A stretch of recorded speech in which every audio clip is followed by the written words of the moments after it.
career hats. Oh, no! Battles deep into the night has left the stadium entirely. You're listening to the Bombastic Podcast with Andrew Ellis on Inside Arkansas. What's going on, everybody, and welcome back to the Bombastic Podcast, a special edition for us here at Inside Arkansas. I'm Andrew Ellis. I'm joined by my right-hand man, Cameron Green, the unofficial co-host of the Bombastic Podcast. And today's show's objective is pretty simple. It's watch Arkansas win a baseball game. The Arkansas Razorbacks taking on Tennessee in Hoover, about to get going in a matter of seconds from the Hoover Met, and we are here to react to it all. Of course, for those that have not done this with us before, we can't put the actual game on the stream because we will get demonetized. We're going to watch the game. You're going to watch the game. We're going to react to it. Or if you're, running out the clock at work or whatever it is, busy, just can't get anywhere except listen to us, we'll keep you updated the best we can. We've also got the scoreboard here. Hopefully it won't spoil too much for us. But I'm excited to watch some Razorback baseball. Hope you guys are as well. Cameron, how are we doing? Doing all right. This is one of my favorite games that we play is against Tennessee. Now, some of that has lost its little luster a little bit because of Tony V leaving, but we'll see if any of those feelings carry over from last season and years prior. There's definitely some fun every time we play, so I'm excited to see it. We need Tate to just give us a few innings, see what he can give us, that feeling that we can rely on him come postseason. Well, you know what I mean, real postseason, depending on how you view the SEC tournament anyway. Yeah, absolutely. And, I do think that's interesting. Like, I wonder if there's a lot of Hog fans who maybe don't feel that same level of anger toward Tennessee. You may feel that way, but now that you get out on the field in the SEC tournament, once the bullets start flying a little bit, maybe that hatred could come back a little bit. I got to say, I do like Josh Helander. I think he's a very likable guy. I think he's doing a great job, of course. And, of course, has some Arkansas ties. Not a very different personality type, as there's a fly ball deep into left center field, and Damian Ruiz will be there to make the catch, out number one. So nice little start to the day, letting the big park do its job there for Tate McGuire. I like it. But I do wonder if, these two teams, how it feels on that field. Obviously, we're here. We're not there in Hoover, so we don't know what it was like pregame. Like, was there a buzz in the air? It's 4:30 on a Wednesday, so it's kind of tough to have that much buzz. But this game, I wonder if it's going to have any shenanigans, because there were certainly some shenanigans the last time these two teams met when Arkansas made quick work of the Vols in the Super Regional. Yeah, that was really. There's so many iconic moments from this newfound rivalry. I mean, I guess it's about 5-6 years old now, but yeah, it's not one of those deep rooted ones. But there's been some great moments. You have us beating them in the SEC tournament. I think that Jalen Battles double play, or no, it was the force out at second from his knees, throwing it to Robert Moore. That's a great moment. You have the crowd throwing the ball back, the foul ball that Andrew Fisher gave into the crowd, and they threw it back at him. Never seen that before. That was pretty iconic. I think that fired Zach Root up, to be honest with you. And then he really started feeling it. And then the moment where he struck out Andrew Fisher, that was one of my favorite moments of that whole series. But it never fails to really live up to those expectations. It's always a fun time. Yeah, I feel like the Tony V, Dave Van Horn argument in 2021 to finish that it was an awesome series as well. I mean, you had a Tennessee walk-off in there. You had two Kevin Kopps outings. You had a crazy catch from Braden Webb, bunch of big hits on both sides. I felt like that is the number one moment that I feel like everyone remembers the most. Mm-hmm. Maybe last year's Super and Steely's jumping in the pond. Maybe that's surpassed it. But I feel like that moment not only is the most iconic moment, but I also think it kind of launched this new era. Like, Arkansas and Tennessee were not rivals in baseball before. Even when Tony V left, like in 2018, 19, 20, the years leading up, I mean, they played a good series. Arkansas swept them at Baum in 2019. It was not like super contentious. It was just, hey, these are two good baseball teams. Arkansas wins all three of the games. We were happy to win, but it wasn't like we hate Tennessee, we hate Tony V. That 2021 moment changed everything.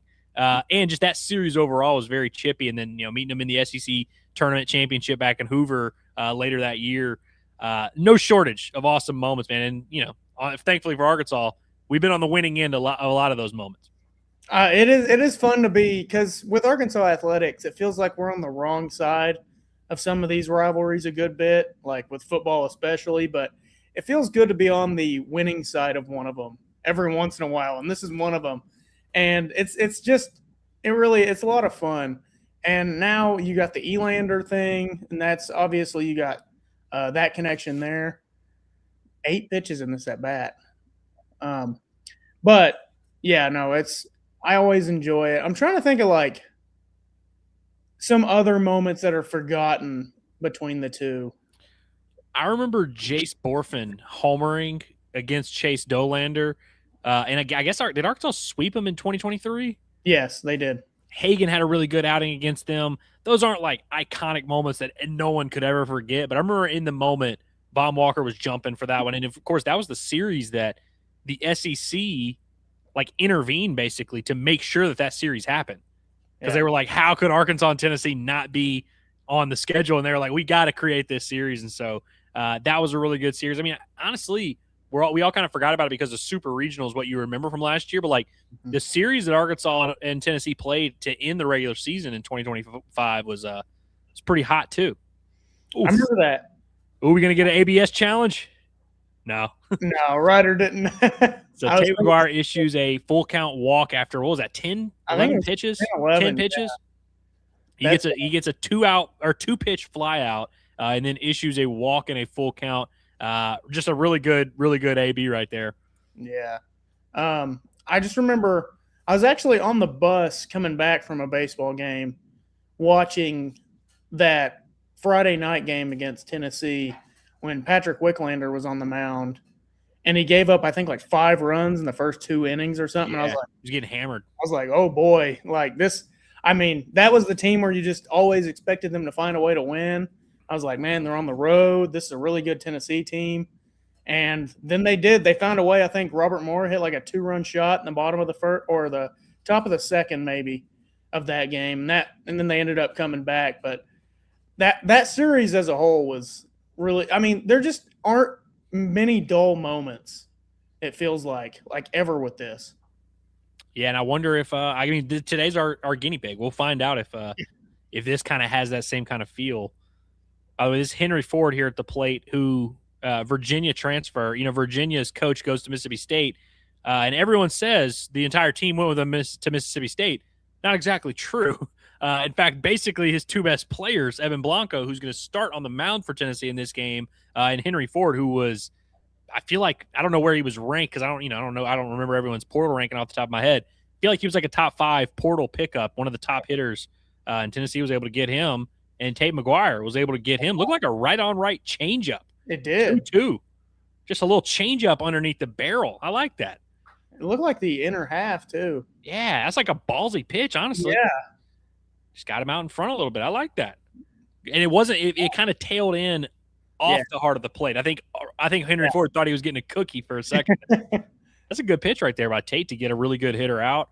And I talked about it on the preview Bombastic podcast today.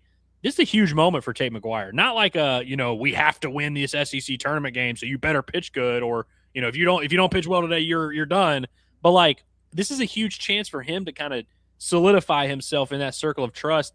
I feel like his entire career has kind of been building, not to this start in Hoover, but to him really giving Arkansas, being a top 6 or 7 guy in this Arkansas pitching staff. I think if he has a good outing today, he enters the NCAA tournament undoubtedly like a circle of trust guy, and maybe even a guy who starts an NCAA tournament game for you. Yeah, and I think also that you combine that, if he just makes you more confident in him, you feel like it's a good way to start that game 3, or, I mean, heck, even that game 1 if you want to in a regional. If you want to start him there, it makes you feel just more confident about it. And then if he can give you 3, 4, 5 innings, and you're not asking for a ton out of him, just giving you a solid start that you can work around where you don't feel like you're just having this uphill battle the entire game. If you can get that and then combine that with the way that Kramer's been pitching, I think you start feeling really good about that day 3 where you felt really bad about it about a week ago. So, yeah, I think that's definitely really a storyline for today's game, other than the rivalry itself, of course. Absolutely. And then you get a ground ball to Camden Kojal, makes a nice play, fielder's choice 6-4 to end the first inning. So Arkansas escapes any damage just the one base runner for Tennessee in the top of the first.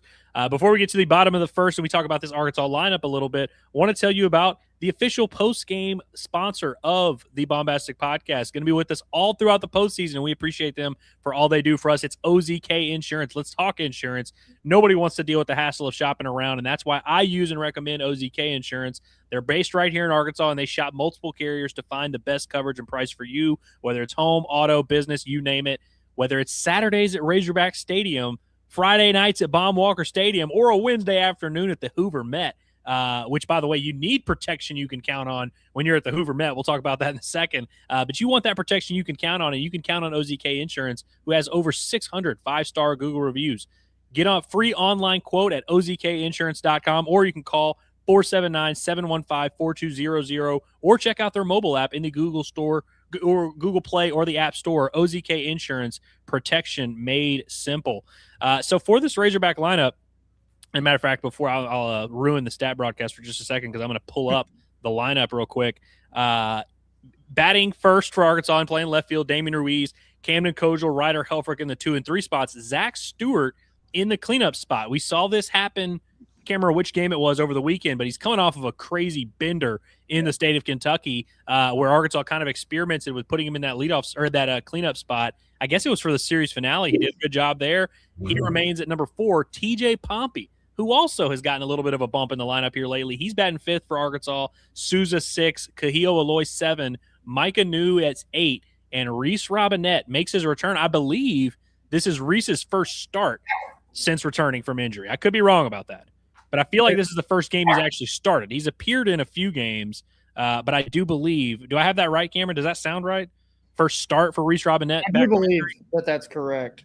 Because he's played in like 3 games, and he's actually had some nice moments. I might be tripping on that, but whatever. He's definitely come in defensively since then. You may hear some dogs here. There's somebody mowing just outside, so if you hear that, just go ahead and ignore that. But, I do believe that this is his first start. I don't know if he did get an at-bat as well, I think, in that Kentucky series, because I think he's got a few at-bats. I feel like he's got a hit, too. Like he's played a decent amount. Because in the series opener in Kentucky, he came in like the 5th inning and wound up like drawing a walk, scoring a run. So he's done a little bit, but I think this is his first start. But I wouldn't be surprised if he plays well. I wouldn't be surprised if they just roll with him at first base, just like they did around this exact same time last year. Yeah, no, I feel like it would make a little bit of sense. And it feels like, and naturally it's not like the end-all be-all type thing, but it does feel like Carter Rutenbar's hit a little bit of a wall recently. And that happens with just about everybody, it feels like, at some point. And it's good to have that experienced vet back there that's been in the system a few years to lean on, especially in times like that. And at first base, it's always good to have a big first baseman. And it just doesn't feel like we always have that luxury. But I like having Reese in there. And he's been he has his ups and downs. But if he's feeling a little bit healthier, maybe he'll go on that Logan Maxwell arc a little bit and just gradually get better. One can hope, right? Yeah, all it takes is just resting a guy with an injury, and then all of a sudden you turn him into a monster. What's funny is Reese made his first error of the year the other day, and it was probably the easiest play he's had all year. I mean, just a pop-up right to him, and it just goes in and out of his glove. So it's like hilarious where it's like part of why you want Reese Robinette back is like, oh, yeah, the defense. He's a good defender. And then, of course, makes his first error of the season in his second game back. Yeah. I was listening to a little bit of the broadcast before, and I think it was Todd Walker was deep. I think it was Todd Walker was saying his surprise for Arkansas, I think either today or the time in Hoover, that he's, they have like their predicted who's going to stand out or whatever. I think he said Christian Turner because he's a Louisiana kid. I'm like, I mean, I like it, but I don't know how many at-bats he's going to get this today or this week. Well, dude, it was funny. So, Christian Turner doesn't get any starts the weekend after having his big walk-off against Ole Miss, which honestly wasn't that crazy of a premise because, I mean, even the Ole Miss game that he hit the homer in, he didn't start that game. He came in as a pinch runner. But then I thought it was funny because I expected the fan base to be like, why why would you ever not start this guy? Hit this awesome walk-off home run. Everyone else sucks. Why don't you get him in there? Instead, it went the other way. Get ready. Oh, boom. Camden Kojal. How about that? Looked like a breaking ball. Dude, I feel like Camden Kojal hits left-on-left home runs more than any left-handed hitter I've seen in the SEC, man. It's unreal. It is. It's an 0-1 breaking ball and just obliterates it, man. That ball and listen, this is a big park, man. Mm-hmm. You got to have some big boy pop to get this ball out of here. 432 feet. Yeah, that's a home run in any park. That's one of those like 30 out of 30 big league parks home runs. 432 to the power alley, man. That is a swing right there. Wow. If there's one thing Camden Kojal does not lack, that's power, man. By the way, shout out to our guy Lane Hedge, who did say this at 4:43. What time is it now? He said this 4 minutes ago. So he was on top of it. Shout out to him, man. And by the way, we'll be getting we see the chats. We'll get to the chats throughout the course of this game. Good seeing Kingsley in here. I like seeing him pull up to the baseball streams. I do too as well. I was like, sometimes I will pay attention to what's going on in the chat, even if I don't say anything about it. But Kingsley says I'm late, and then Cubs fan says, "King, you prego?" And I saw the prego one, and I'm like, what could this possibly be a reference to? He said he was late. Fair enough. Yeah. I was like, what is he talking about? Oh, all righty. So Hogs lead 1-0, man, on an absolute shot from Camden Kojal. Is that home run number 18 on the year? That is. Wow. You think he's gonna hit 20 before the season's over? I'd like to think so, man. I'd like to think so. I mean, hell, hit one more this weekend. I like his odds. I mean, honestly, when we've seen this dude, I mean, he's good for at least a home run a weekend, it feels like. So, yeah. If you are of the belief that Arkansas is going to play 2 more weekends, Yeah. Who did we expect to lead in homers? I mean, obviously we expected Helfrich. I think Camden Kojal would have been. Cahillo would have also been one where, he hit 13 home runs last year, but I just feel like the raw power is really there. If you would have asked me, I would have probably said Cahillo would have hit 16 to 18, and Helfrich was right around 20. And I would have said Kojal hit 15 last year. I would have said that's about right. Like, he'll probably hit about 15 again, and he upped the ante as Ryder Helfrich does what he does best. Draws a walk. How about that? The walk king of Northwest Arkansas. Yeah. How many walks did Bernardo have last year? He may be close to passing that now. Oh, he's already passed. Oh, Helfrich's already passed it. Yeah, Helfrich's got a chance to break the school record for walks. I'm pretty sure. Wow. Which I was informed. Who was it that informed me? Who was it? God, I can't believe I'm blanking on the name. But I was at Baum last week during the Oklahoma series, and the guy sitting behind me was like, "Hey, yeah, Ryder Helfrich worked to walk," and he was like, "Hey, Andrew, Helfrich, he's got like X amount more before he breaks the school record." And I was like, "Really? Wow!" And sure enough, I think he's got like maybe 4 more walks or something like that to break the school record. Hold on, Zack Stewart terror continues. No way! Not trying to spoil. Oh, another left breaking ball. This one's going off the scoreboard. Boom! Oh, you love to see it. Big Stu, man. The Big Stu is absolutely seeing a beach ball right now, man. And I feel like in every sport you hear this where it's like when you're a senior and it's your last year of college baseball, it starts to hit you in the last couple months of the season where you're like, yo, this might be it. Just let it hang, let it loose a little bit. This one goes 447, 108.5 miles an hour off the bat, 447, and that put a dent in the scoreboard. In fact, I'm sure an LED light is now broken. He smoked that ball. Holy cow. His luscious hair just gliding in the wind as he trots the bats. That's a beautiful sight right there.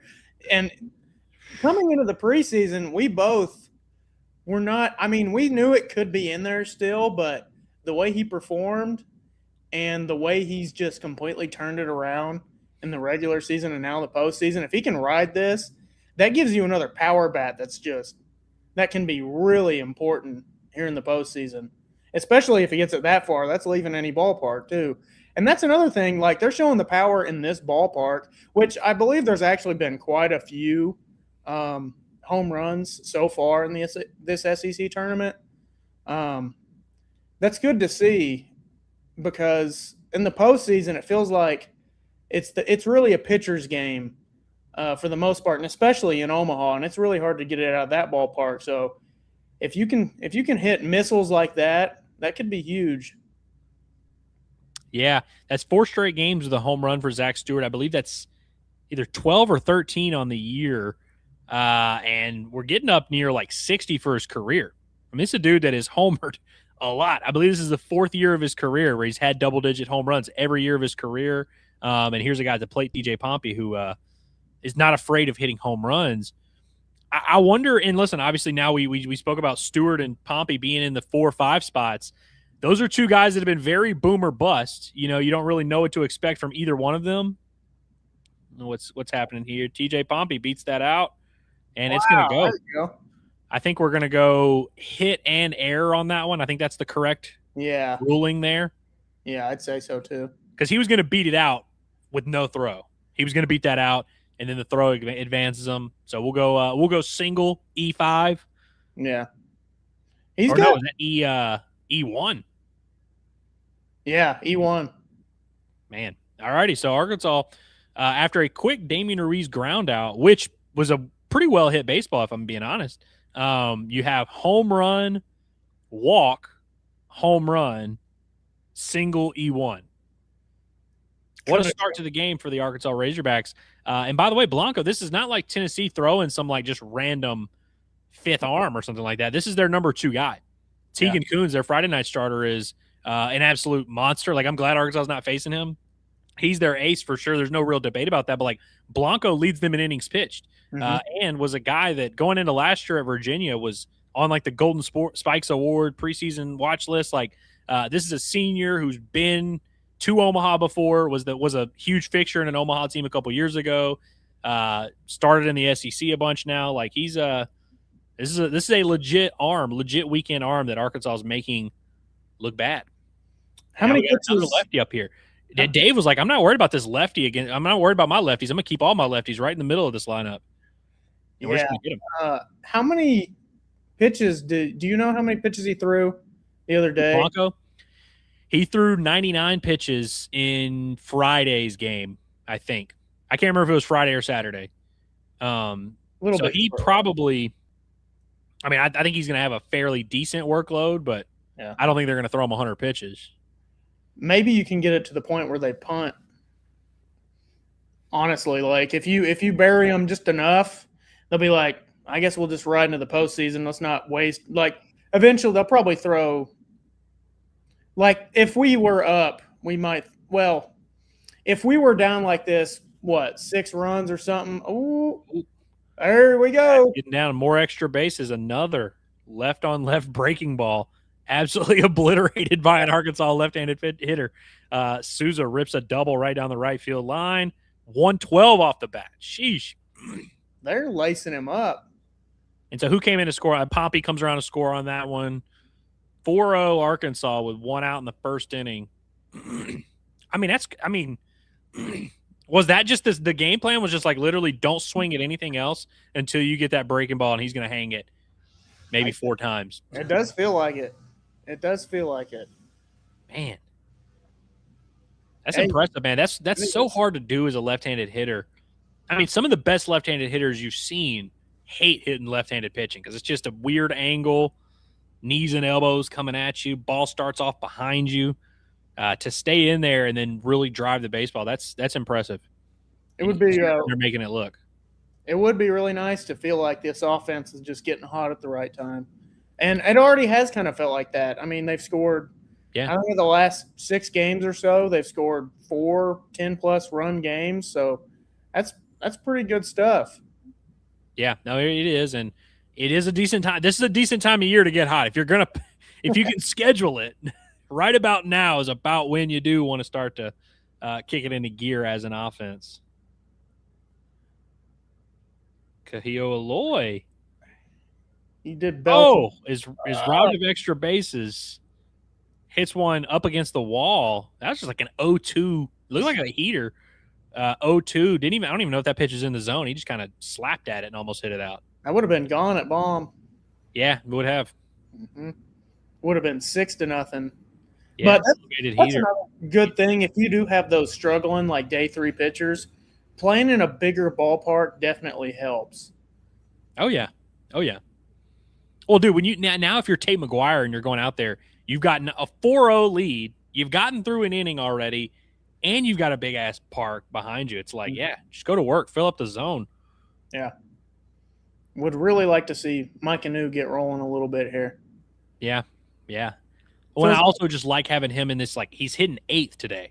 Yeah. You know, like preseason, if you told me Mike Anu was hitting 8th, I'm like, damn, our lineup is loaded. Like we are really cooking. And so, yeah, like having him here where it's kind of a low stress spot. You know, can he go on a JT Jr. type of role, you know? Yeah. I mean, Justin Thomas was swinging it as well as anybody down the stretch. Especially Mike Anu's fully capable of something like that.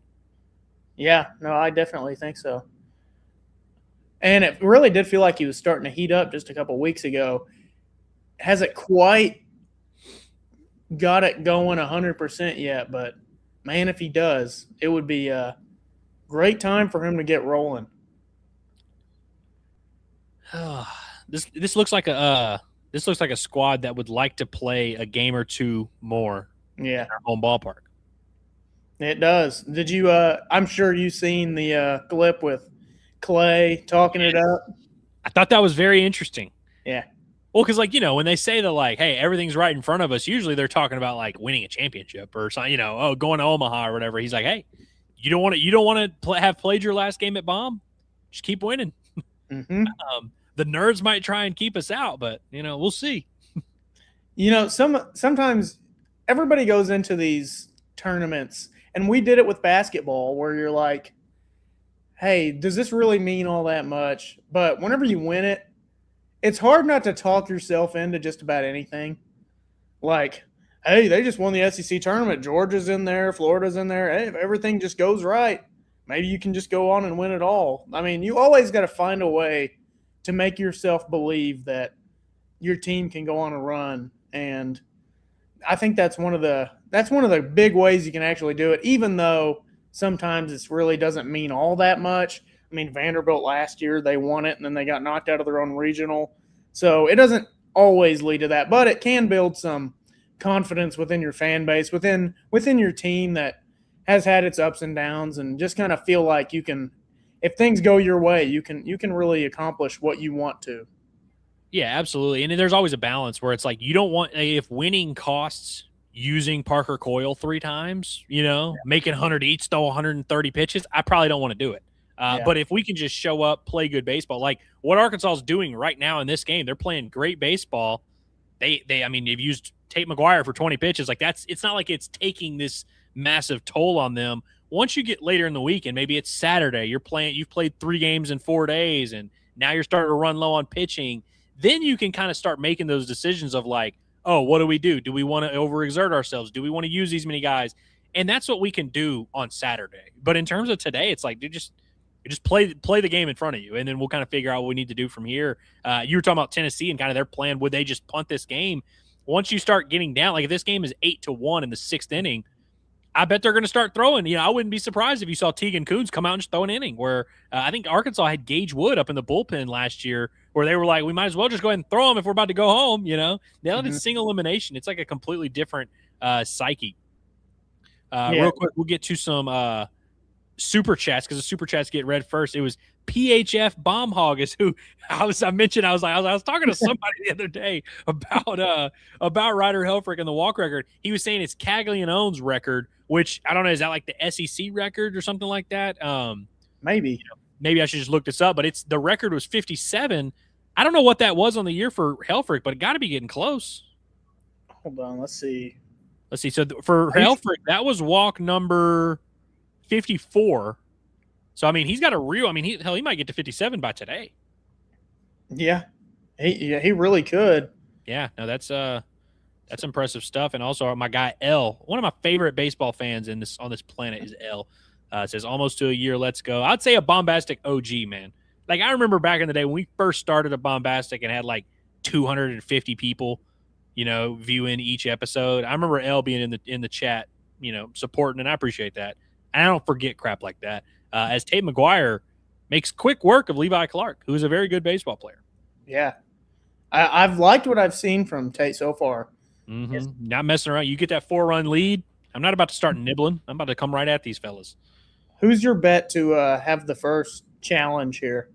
Do you think it'll be Ryder, or do you think it'll be inning hitter? I think it'll be Ryder. I think it'll be Ryder for sure. I think he sets the tone. I mean, hell, it might be Ryder at the plate. But yeah, I think Ryder. Dave did say something interesting yesterday in regards to Ryder, where he said he thinks everything's a strike. Every ball that he's like framing, he really talks himself into it. And he's like, that's a strike. And so he's like, they're a little worried about. Not I would say worried. You know, that was Dave's thing. Is like, I don't want Ryder to just be, you know, trying to talk himself into it. He's like, we just want him to be pretty sure about it, you know? Yeah. Like, if you get it wrong, we're not going to be mad at you, but like, you need to feel good about it if you're going to do it. And so I wonder if Ryder is maybe having that inner dialogue where he's like, okay, I think everything's a strike. Let me save this for a big moment. I would say this feels like rating your favorite children. How would you rank like your favorite catchers over the past like decade or so? I mean, Ryder is number one for me. One, because he, you know, talk about people who supported year one of the Bombastic Podcast. Ryder Elfrink came on the Bombastic Podcast when we were nobodies. Another punch out for Tate McGuire. That little 0-2 slider. That's beautiful. And Tate usually pitches to more contact, so it's nice seeing him getting a few strikeouts here. I mean, 3 of the first 5 batters or so. Had 4 punch outs last week in 2 1/3 too. I think it was like through 2 he had 4. But no, Ryder's the best catcher I've ever seen in Arkansas. And I know everyone's gonna say, well, James McCann, yeah, you could certainly make an argument. And if you want to say a maybe more well-rounded overall player potentially, go compare the offensive numbers, though, for Ryder to James McCann. I think people would be surprised at how it's not like, James McCann hit well at Arkansas. I think his junior year, he hit like 310 with 9 home runs or something like that. Like a good, above average catcher for sure. But like, Ryder's the first catcher in school history to have 15 home runs in multiple seasons. So he's hit for more power than any catcher ever has. He's probably, I don't know all the defensive metrics. I'd imagine defensive run saves, he's way up there in terms of all the catchers. He's the best framer they've ever had. Probably the best overall athlete they've had behind the plate. Have we ever had a more athletic catcher than Ryder Helfrich? Probably not. I don't think so. Who might be close is Casey Opitz, who was a very well-rounded, athlete himself. And Casey's a great defender. If you want to say, hey, I think Casey Opitz is a better defender than Helfrich, I won't even argue with you. Yeah. But obviously, at the bat, completely different conversation. There you go. Very underrated. I feel like as time has gone by, and by the way, Tate McGuire gets a quick little ground ball to second base. That's a 1-2-3 inning, quick. That was like half the workload he used in the first inning. So Tate McGuire's off to a nice start today, 2 scoreless innings, and has Arkansas. I mean, when you score a ton of runs and then put up the 0, the difference between that and like even if they had hit a solo home run, you just feel like you're like, oh damn. So this is just a high scoring affair here. Now this feels more like an ass whipping. Yeah, getting a few kill shots in there. It really comes down to if they can just start really working Blanco a little bit here. Just how quick can you get him out of the game and how quick can you make them punt is really, if your mindset is to have that killer instinct with this game, just work Blanco out of the game and force them to use a few guys that they don't want to this early. I think they just need to keep being aggressive here and bury them and then, don't going to get ahead of myself, but on to Texas, which I'd like to see Hunter Dietz get a piece of Texas. So I tell you what, I would love to see happen as well, Cameron. I would love to see Hunter Dietz pitch against Texas, and Ethan McIlvain has not thrown all week. Parker Coyle has not thrown all week. Cole Gibbler has not thrown all week. Like, I want to see like Jackson Kershaw pitch in the 5th inning of a 10-1 game. That's what I want to see. And also, I want Kershaw to get that opportunity. Who's to say Kershaw's not going to come out there and be 97, 98 and strike out the side, and you're like, whoa, all right, I guess we can maybe consider using this guy in real action, something like that. I don't know who all traveled here this weekend. I don't know who all they have available to pitch. Jordan Martin might even be, in the Cape already. I don't know, but I'd like to see us be really having those conversations of like, because you remember Steele Eves last year was one of those guys that threw like 6 innings throughout the season. He got to pitch in multiple like postseason games. He got to pitch in the regional, and like that's a big moment for him. That's cool, and I want to see other guys get that opportunity. Maybe throw Big Tuna out there where you're like, hey, it's 9-2. Let's see if we can get Tuna back on track a little bit because he didn't throw it all last week, right? I do not. Yeah, no, he didn't. Which I think he was one of the guys that. Yeah, he was because you didn't want to draft him again. He went undrafted in our little game. But yeah, he didn't pitch last weekend.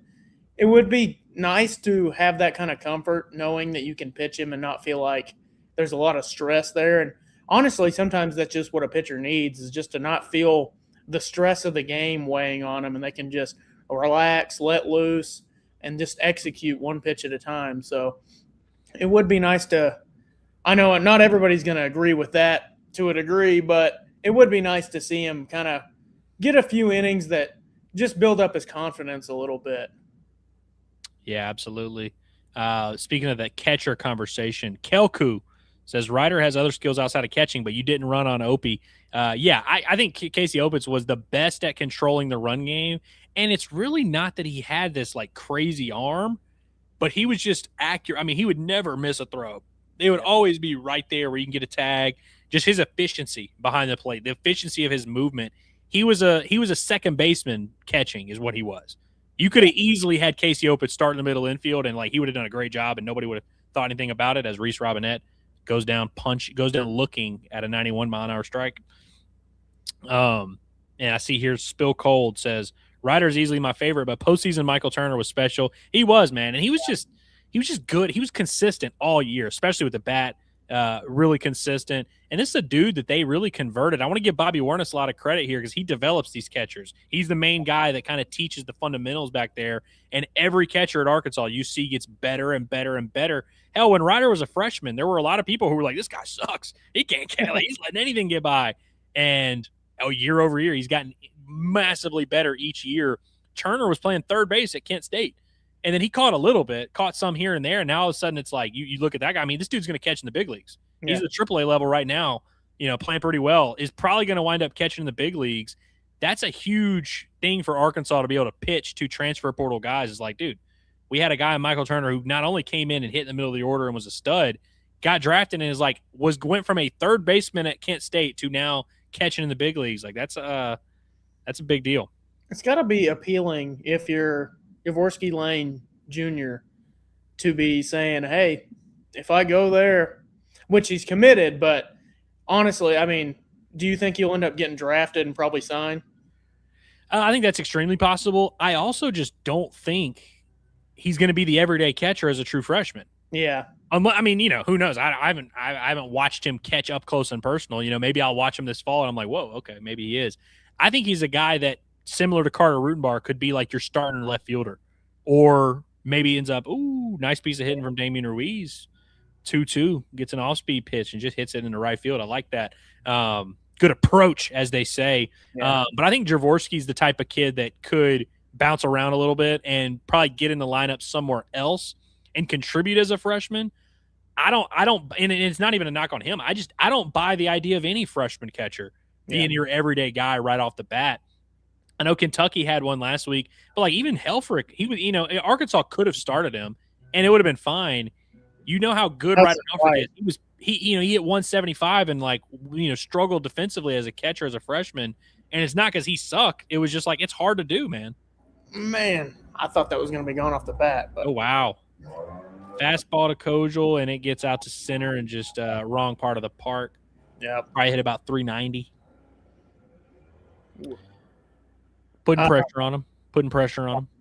Making him feel a little bit. Man, you got to start feeling a little bit nervous if you're even a left-handed pitcher against Cam right now. He just got that strength, man. Yeah, he's playing with a lot of confidence, man. And this is a dude that, it was funny whenever he had a little bit of some ups and downs in SEC play, and people were like, "I just struggling against SEC pitching." I'm like, I don't know. I think he'll probably figure it out. Anytime Camden Kojal doesn't have a good day at the plate, it's not because he just stopped being good. It's like, sometimes guys execute pitches and get him out. Walker Hooks comes in a bases loaded situation and just dots up pitches. It's like, what are you going to do? Yeah. When Camden Kojal doesn't have success, I feel like it's just kind of a result of the way the game played out. It's like it's never a thing with him. Yeah. He's got to be one of the better left-on-left hitters that I've seen, or at least it feels like it. I can't think of that. I mean, because Arkansas's had plenty of good left-handed hitters, and some that were like pretty solid against left-handed pitching. But very rarely do you see someone who like there really isn't any drop off. Sometimes you'll see the guys that like can hit for average against lefties, but maybe can't hit for power. He drives the ball. I mean, he hits doubles and homers regularly against left-handed pitching. Benintendi is the only guy that really comes to mind where I'm like a left-handed hitter at Arkansas who really excelled against left-handed pitching.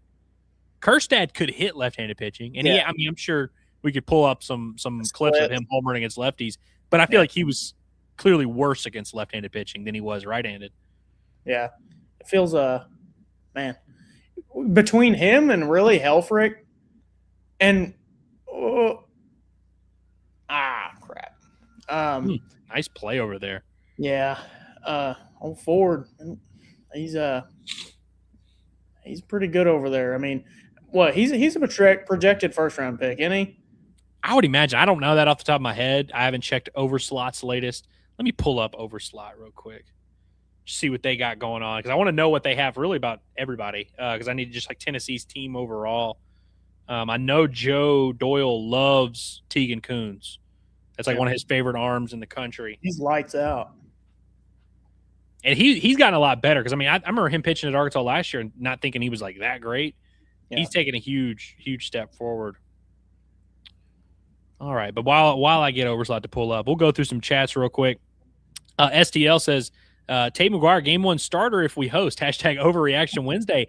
So I don't think this is a crazy overreaction. Now, I don't think you should base it just off of, hey, he threw 2 scoreless innings to start his game in Hoover. But I think, if you're really thinking about it, one, I don't think you start Hunter Dietz game 1, like no matter what. Even if you're the 2 seed, I would not want to start Hunter Dietz against anything other than the best team you're going to face that weekend. And so I think it's possible. It's Gabe Gackel's probably the most likely candidate to start game 1 of the NCAA tournament for Arkansas.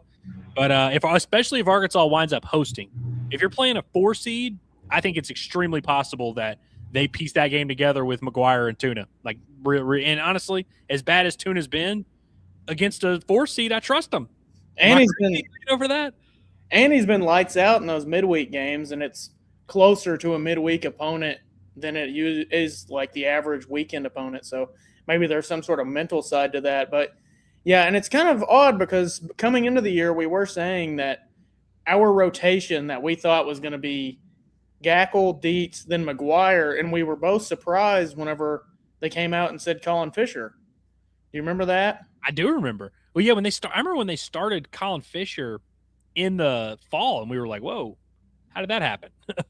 Yeah, it was and we didn't honestly throughout the fall. I didn't feel that great about McIlvain for a good portion of it. Like he got laced up a few times. Yeah, and he definitely wasn't like anywhere near like the starting. Like we knew he wasn't going to start. Yeah, no. But yeah, I feel like Tate has just kind of done his job for the most part. We didn't get to see the spring and see what he was working with there. By the way, and on overslot.com, you've got. They have Henry Ford at number 90. First review, like that's lower than most. They've got Tegan Kuhns at 27. Bo Rudy, who we might see in this game, at number 199. Brennan Arvidsson, who we probably won't see because he threw yesterday. Actually, that's a lie. He's probably throwing in this game. He's number 258. And that's really it for this class. Then next year's class, they've got some top dudes. Blaine Brown, who's starting in left field for them. And I guess he just hit last inning.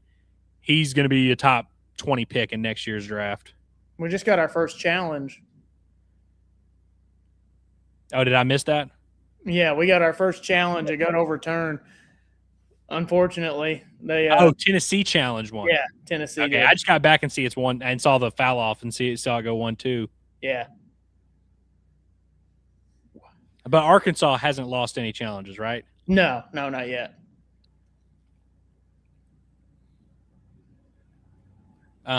David says he thinks there may be professional camera people today. You are correct. That is the one good thing about this time of year, especially when you get to Omaha. You just get better production overall. Get some to ground out. All righty. It's Nolan Souza. All righty. So Tate McGuire with one fairly quick out to start the third inning. But yeah, the replays are better. Everything is good. Yeah. Not a burner. He hates ABS now. Yeah. One pitch. That's all. He's done with it. 27 in RPI, man. How about that? Yeah, that's rough. 7 out of 10 SEC series won.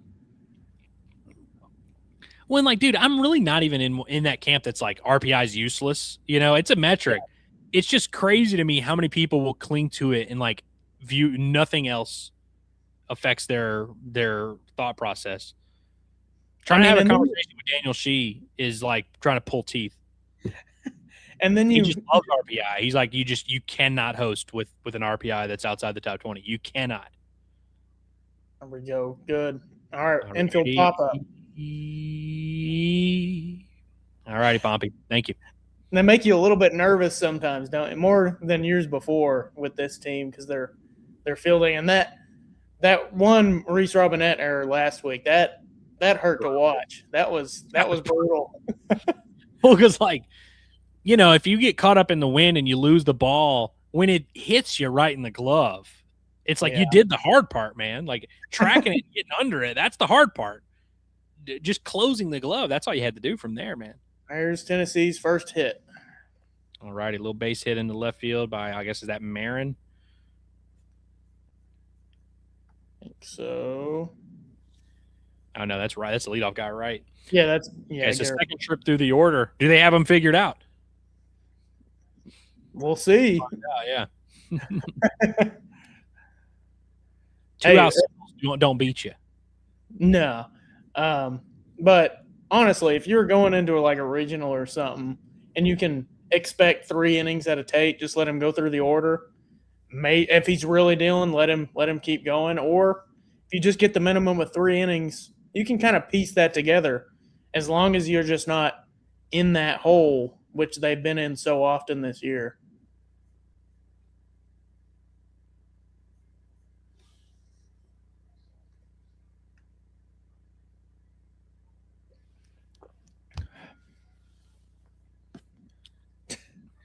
All right. You love arguing with Daniel Shee, right? I actually, and I'm not even joking when I say this, I don't love arguing with Daniel Shee.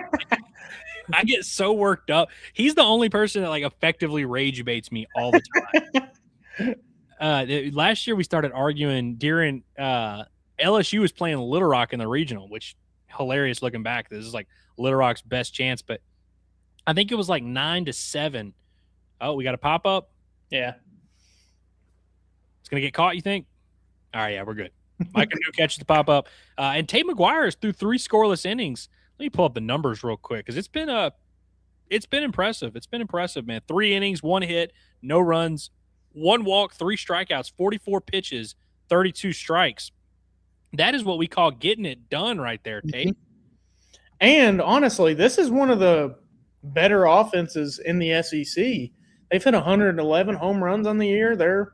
I think they're just behind Georgia as the only team they're behind in home runs. Maybe Texas A&M. I know Texas A&M's up there too, but did you say they've cracked 100? They're at 111 home runs on the year. I saw that Mississippi State set their school record, and I was like, "Oh wow, how many do they have?" It's like 104 or something like that. Really? Which is weird because I remember in 2018, I think Arkansas hit like 97 or something like that, or like somewhere in the mid 90s. And I remember in that year being like, dude, this is nuts. Like, this is never happening again. And they just like, now that's like the 5th best offense they've had. Yeah. I mean, what Tennessee hit a couple years ago. 183, I think. That was crazy, man. He had Christian Moore hit. Christian Moore's stat line looked like just a Jeff Bagwell stat line. It's unreal. It was pretty crazy. Yeah, they're hitting 279 as a team, but we both know that batting average isn't the end-all, be-all. It's really, what are you slugging here? Like, you got that power, the home runs, everything. But, man, 111 home runs, that would be, what, 2nd best in Arkansas school history? Probably. I can't remember what it was. I mean, I know last year they hit like 125 or something like that. 127? I believe. It may have gotten up to like 130. Oh, my gosh. Zack Stewart again. No way. Man, I'm about to watch it in 3, 2, 1. Yeah, that ball is This is the heater right here. He was like the breaking ball is not working against the lefties. Let me just see if I can get ahead with the heater. You cannot. Oh my gosh. You think, all right, I haven't seen the distance yet. You think further than the other one? 421. So not quite. So he's got a 427 and 421. Goodness gracious, man. Golly. Who would have thought, huh? 116 off the bat. I mean, geez. Wow. This is the kind of like postseason performances that you need to go on runs. You need somebody that just gets hot. And I think was it you had somebody on, who was it that said, or maybe I was watching somebody else. I don't remember. But somebody was saying, we haven't had anybody all year where it's just like you can't pitch to them. Yeah, which is a stupid thing because when you have the SEC walks leader, because I think Helfrich and Kojal are very much of the like, you really don't want to pitch to those guys, and like teams have them circled. They've played them before. Most teams in the SEC, almost every single team you can go through, has had some type of damage done against them by those two guys, and so they are the guys that you don't want to pitch to, which is why I think TJ Pompey and Zack Stewart right there in the 4 or 5 spot. Those are the lesser of two evils. Those are the guys that you're going to go after. That's why when you have Zack Stewart to lead off an inning, it's like, I'm just going to go at this guy because, I don't want to have to face the other dudes. Yeah. Oh, man. He already beat me with a breaking ball. Certainly he won't be sitting on fastball. And Zack Stewart, with his, I'm sure Zack Stewart's a smart guy, but I can just imagine him just like, I hit the breaking ball. You're probably not going to throw me that again. Pompey, I feel like that was a fair ball. So Zack Stewart's at 13 home runs on the year now? 13 home runs. We got to get that out of here because I don't like that number. You don't like 13? Don't like the number 13. It is an unlucky number, but man. My father was born on he was born on Friday the 13th. So he's like, he just embraces the number 13 at this point. It's kind of funny. I mean, you just kind of have to. If you're born on Friday the 13th, yeah, he's just staring it in the face, man. Doesn't care. Who are some good 13s? Connor Nolan? Oh, nah, I don't think so. Oh, he made it. How about that? Double infield single day for TJ Pompey? He can move, dude. He can. He's got wheels. I think he's at like 15 stolen bases on the year, which, correct me if I'm wrong, I feel like we usually only have like 40 stolen bases on the entire team most of the time. Yeah. They're usually just power-oriented, and it feels like you're running into outs. I would venture to guess that Pompey's one of like 4 players over the last decade with 15 stolen bases. And now this team might have multiple because I think Ruiz is right there around it. Yeah. Souza's right there around it. I feel like all 3 of those guys are probably going to end up at 15 or more. Christian Franklin was around there. I don't know what he ended up with. Casey Martin had a few years where he was kind of right there on that edge. Souza flies out to left field. I've never seen a player in college baseball have 2 inside the park home runs in the same season like Casey Martin did. Yeah. Oh, dude, Casey Martin, he's the fastest. What's weird is he didn't really have like a knack for base stealing. It wasn't like something – Christian Franklin wasn't nearly as fast as Casey Martin, but he had a real knack for it. He knew how to kind of get the timing and get a good jump. Casey Martin didn't really have that ability, but like when he got going, unbelievable. He could have played in the slot. He was a freak athlete too because he could bench like 300. You should see – I don't know how far – you see that swing? He's almost lost his bat a few times now. I haven't seen many swings like that. He lost it mid-swing and swinging one-handed. Cahillo invents new ways to whiff, man. He does. Uh-oh. Well, now Dave's out talking to him. Do they think he got banged up? I mean, they got Corey Wood out there. They are pulling him. Huh. Let's hope that's nothing serious. It looked a little weird. It definitely looked a little weird. And here comes, it looks like Carter Rutenbar. Let's see, what? That was very weird. Did he like... It's a real herky-jerky kind of motion. He just like straight up let go of the bat with his left hand. Yeah. And it was like before the swing. Yeah, it's kind of an odd one. That looks like a kind of swing that would hurt your forearm a little bit. Yeah. And remember, he did have a hand injury back in the Cape. Yeah. That's what shut down his summer. Mm-hmm. Let's All right, so Rutenbar is going to come in with an 0-1 count. Huh, that was weird. I didn't like that. I didn't appreciate that either. Yeah. I would have preferred he not suffer an injury swinging the bat. Yeah, definitely. But here we go, Carter. STL says that KP is giving good analysis on TV, thinks it's a hand injury. Yeah, obviously we're not listening, but I mean, it looked like it looked. I was kind of thinking the forearm too, but I'm again just completely guessing. He did have a hand injury back in the day, so maybe it's just like maybe that's why Dave was so quick to get out there and be like, I don't want to mess around with this because in a game that ultimately doesn't matter. He couldn't really do anything in the fall. Yeah. Mm-hmm. That could let's see how that turns out. But that's the last thing you really want to see in the SEC tournament is losing a guy. Yeah. And then now it's raining in Hoover, so love that. Yeah. I remember call it there, just 5-0 win. How about that? Yeah, once we get, I guess, do you have to get through 5 for it to count as a game? Like if you get through 5 or something like that, then it's like officially a game. I always thought it was 7. Maybe. But yeah, I don't know. That ruined my vibes a little bit. The rain and the injury ruined my vibes, but I'm gonna pick them back up, and we'll see if they're able to survive. Ooh, well, your vibes are gonna get a little bit worse. Ooh, a little double trouble action. That was a beautiful throw from behind home plate. It was. Get TJ Pompey out. That was like a perfect throw.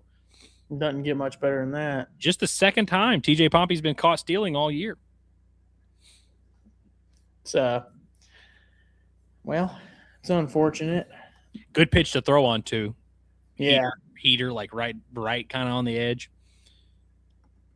All righty, so 5-0 going to the top of the 4th inning. Arkansas with 7 hits in 3 innings. Pretty good. I like the sound of that. Let's see what we got going on in the chat.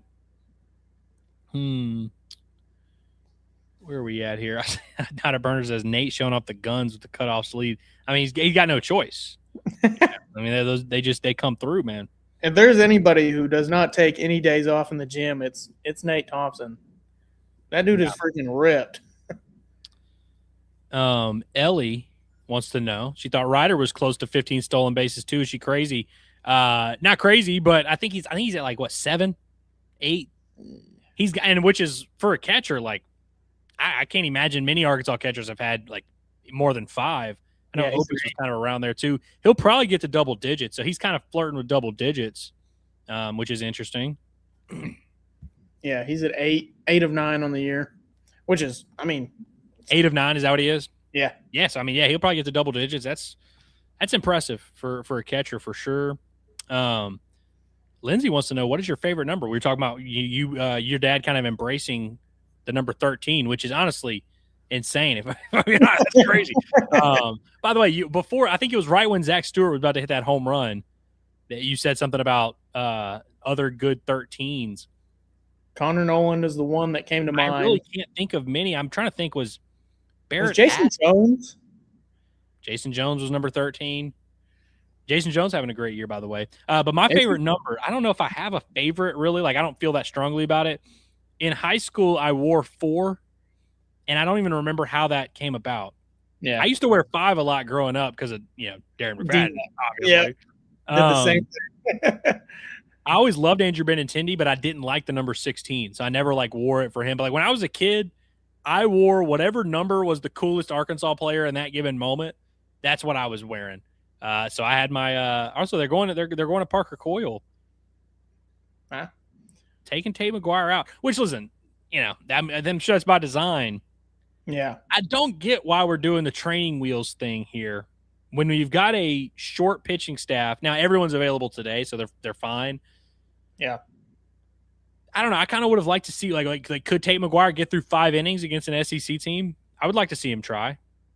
5 scoreless innings against one of the better offenses in the league would definitely give you some confidence there. And it would at least change the way you view him a little bit. Mm-hmm. Definitely. Yeah, this is interesting. And, it is also worth noting you don't play on Thursday. So, like, throwing someone like Parker Coyle has pretty much no impact on the rest of the weekend. Or it's like he could probably throw 2 more times. Honestly, if you wanted to at this point, if you made it to what is it? Championships on Sunday or Saturday? I forget. It's usually Sunday. Yeah. If you get to if you made it to that point, you could probably throw Tate again and start him that game if you wanted to. Yeah, I guess maybe that's part of the thought process. And honestly, maybe that's what they'll do in a regional. Yeah. What if that's their plan here? They're going to hey, we'll throw Tate game 3 against the 4 seed, and then we'll bring him back if we have a game 4. Yeah. DVH. Playing chess, man. By the way, this is the best part of Hoover right here is the kids running after the balls. Oh, yeah. And I got to say, so that area where it's the grass and all that, you've got plenty of time to react a little bit. Around home plate, I don't know how far that net extends, not far enough. And it's short. It's 10 feet tall. Balls just come darting out of there, and they hit. There's a concrete wall behind where everyone's sitting. Dude, it is pissing out there. Yeah, no, it is. Do you remember that little kid that got hit right in the face with a ball that one year? I'm sure, because it's always my favorite thing to watch. He got knocked right in the head, and I mean he ragdolled onto the ground. It was obviously it's hey, check the kid's okay, but it was really TJ. That's a hard ball to field though. It was kind of funny in the moment that watching on replay. It was quite the fall he had. Yeah. It's weird when they change the camera angle, it doesn't look like it's raining at all. And then when they get that center field camera, it's like an absolute monsoon. I still feel like he should have fielded that ball. Yeah, I don't know why he acted like it was you have enough time. It wasn't hit super hard, but it's you have enough time to get in front of that. Yeah, and it can kind of hit off your chest and go in front of you. You didn't really need to olay that one, but whatever. He's done a good job for the most part at third. Yeah, especially here lately, I feel like he's done well. That one I feel like was just kind of a misread. Maybe he thought it was hit harder than it was. I don't know. Yeah, there's definitely something a little bit off. I feel like that's happened a good amount of times this year, though, where they just kind of, instead of just getting in front of the ball, keeping it down, they kind of just try and make a dig on it.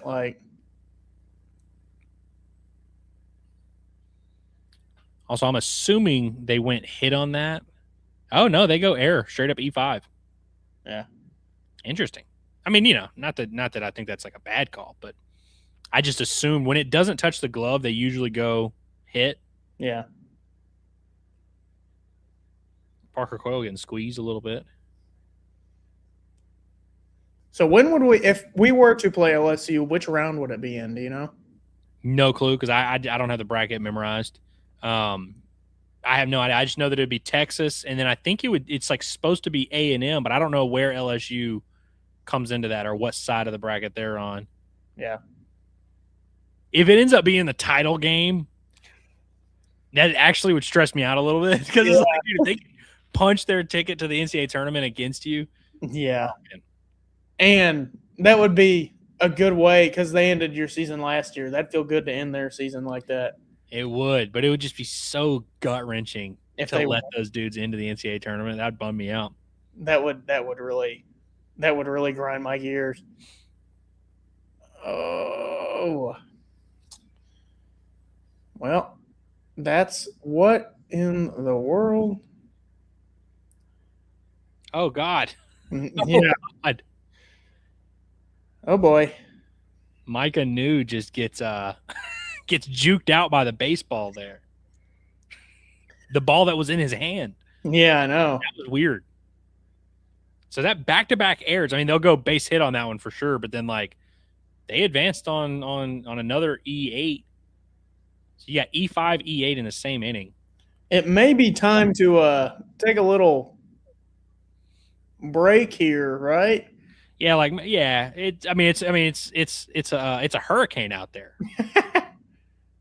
I mean, How now balls are just baseball in a falling out of people's hands. I mean, we would never. This team is so good defensively; they would never be making errors if the weather conditions were good and we were playing on a real surface. You know what I mean? I know, 100%. You know, Parker Coyle's frustrated right now. Oh, for sure. By the way, if this game winds up getting away from Arkansas here, then we like officially have to make it a thing. Like, hey, just don't take Tate McGuire out of the baseball game if he's giving you outs. Yeah, really. Because that'd be back-to-back weeks where Tate gives you some solid innings to start and then you just go away from him. I got to be honest with you. I'm not like, it's not the end of the world. And like, I'm sure Arkansas is going to piece it together fine here. I'm kind of a little annoyed that they took Tate out. I am a little bit too. While he was grooving. Ooh.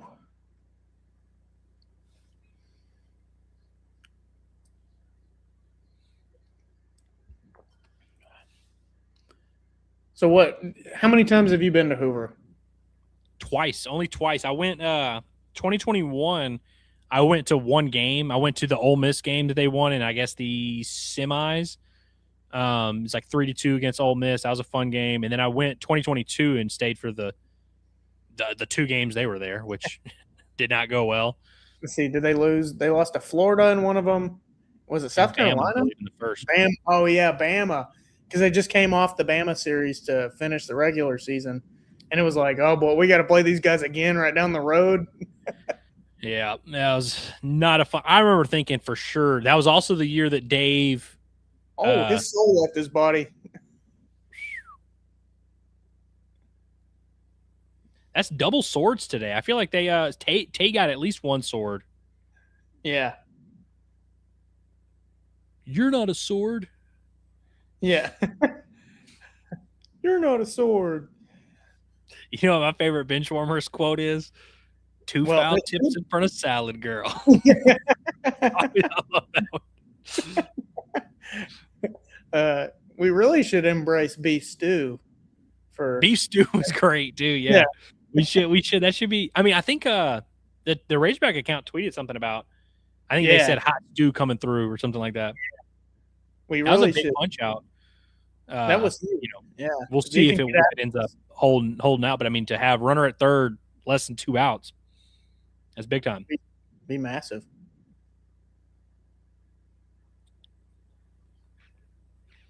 Let's see, who was that? Was it Abernathy last season that hit that home run right as I think it was Christian Fouch? Yeah, it was garbage time. Yeah, I think he came off the bench. Which Abernathy, by the way, I like him. I think he's a sophomore, I believe.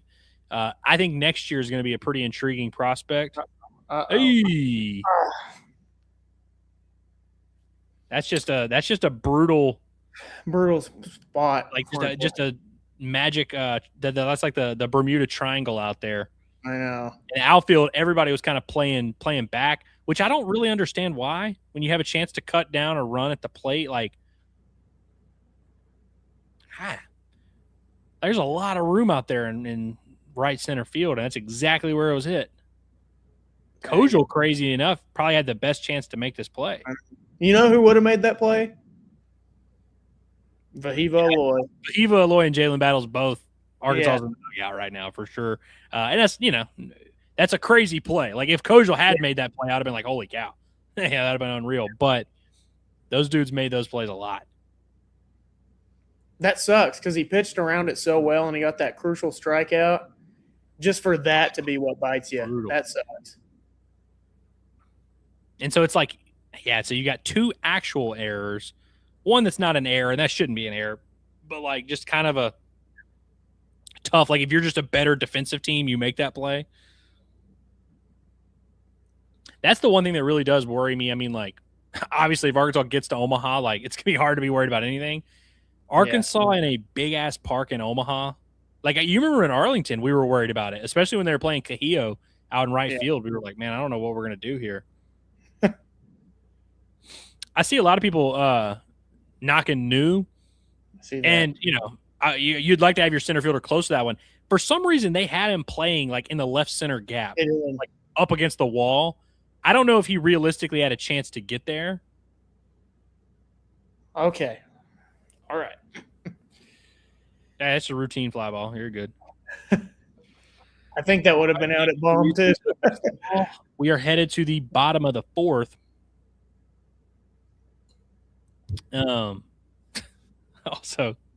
Also, we got Colton says that Mike Anu is the worst player to ever have a Hog uniform. Why do people's brains work this way? Like, why is it so hard to just be like, damn, I wish Mike Anu would have made that play? Like, we have to be like, no, he's the worst player to ever play. That play solidified it right there. That play that he didn't really have a chance of getting because he was shaded over the left field. The grad transfer who's hitting 255, the worst player of all time. Let's see, what is how many home runs does he have this season? 8 or 9, maybe 9. Let's see. I can 8. Eight home runs. Where's he at on stolen bases, by the way? I think he's at 14 of 16. Okay, so he's another guy kind of right there in that mix. I will say I'm definitely Mike Anu defensively has been worse than I anticipated. And again, I don't even know, like, that play, I don't really know if he had a chance to make that play. Yeah. Not even really referring to that. But he just doesn't, like, I don't think he saves you runs. Whereas, like, Arkansas had a lot of center fielders that have saved them a lot of runs over the years. I thought JT was awesome last year. And JT, I mean, there's been guys better than him. I mean, Fletcher, Franklin, like, they've had some dudes out there. Braden Webb was really good in center field as well. I feel like New is fine out there, but a step down from, like, the standard of having plus defenders out there in center field. They don't miss. Are those gonna go down? Let me check real quick. I wonder if those go as unearned runs. I bet at least one of them does, right? Yeah, both of them are unearned runs because, you should have been out of the inning. Yeah. So Arkansas still got a 0 ERA for the day. So take that for what it's worth.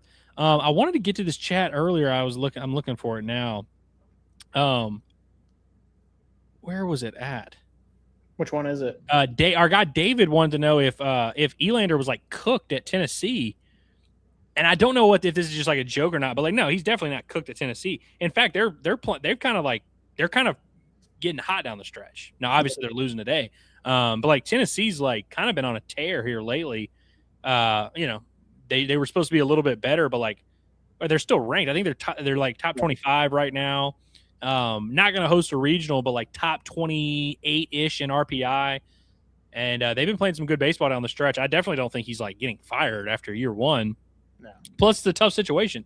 You get promoted to head coach in December or whatever, and you kind of have to just keep things rolling a little bit. Plus, he's a big part of what they built there, so he's going to get some benefit of the doubt. And we'll see what they do in the postseason. Obviously, if they go 0-2 in a regional, maybe it starts getting a little warm. But no, Elander's in good shape.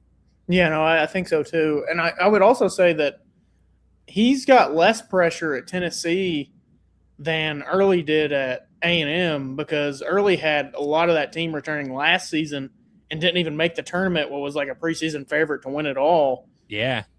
And I do feel like some of that pressure comes off because Tennessee actually won the title against A&M in that championship. So I definitely think there's less pressure than Early had. And Early didn't make the tournament, and he got to keep his job, and he's actually doing really well this year. So I think it's and they're getting hot at the right time. It's not like they've had this awful season or anything. I know they were on the verge of potentially missing the tournament for a good little bit there, but they kind of figured it out down the stretch here. Unreal play out there in left field, by the way, by Blaine Brown to rob Mike Anu of a base hit. Mike Anu, the worst player in program history, Yeah, interesting. So Arkansas got one quick out here. I'm trying to think of how Arkansas is going to piece together this game from a pitching standpoint. I assume Coyle's got at least one more inning. Yeah. What do you throw, like 15, 20 pitches? Yeah. I guess they'll throw McIlvain because they'll just say, hey, I mean, we got a day off in between. We'll bring him back Saturday if needed, but you want to get him some work. And if it stays close, I imagine McIlvain would probably be one you use. Do you use Gibbler? Do you use Eves? Do you use either of those guys? Do you use Fisher? No, you don't use Fisher. Unless it winds up being like no disrespect. If it winds up being 11-2, yeah, I might use Fisher, but I don't think if it's, a save situation, you're seeing Colin Fisher. Yeah, I doubt it too.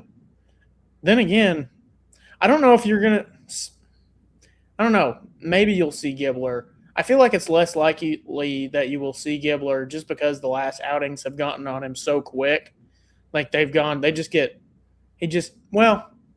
I say so quick. The Oklahoma outing got on him quick. The last one, there was a little bit of a build, and then it kind of fell flat after all the – and there was some luck a little bit too with that Kentucky outing that he had as well. Like the balls were just going – really, they should have been probably routine ground outs, and they were just hit right at the perfect spot. So I think he got a little bit of unlucky, and then it kind of built up a little bit, and then they get the homer in that game that kind of buried it a little.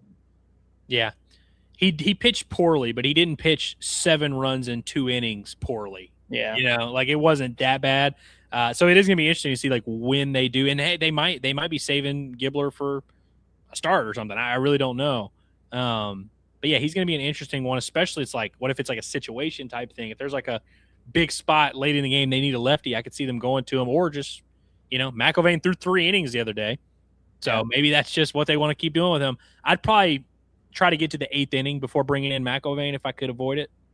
Yeah, I would definitely try, and I'd love to have him if you were to win this game, obviously, for that Texas game, because man, I do not like losing to Texas. That's like but you also don't like losing to Tennessee either. But there's something different about that little Texas game, especially like last season when we had a bomb. That was a blast. Having it was a lot of fun. The crowd was really into it. I mean, it's hard to beat Texas and not have fun.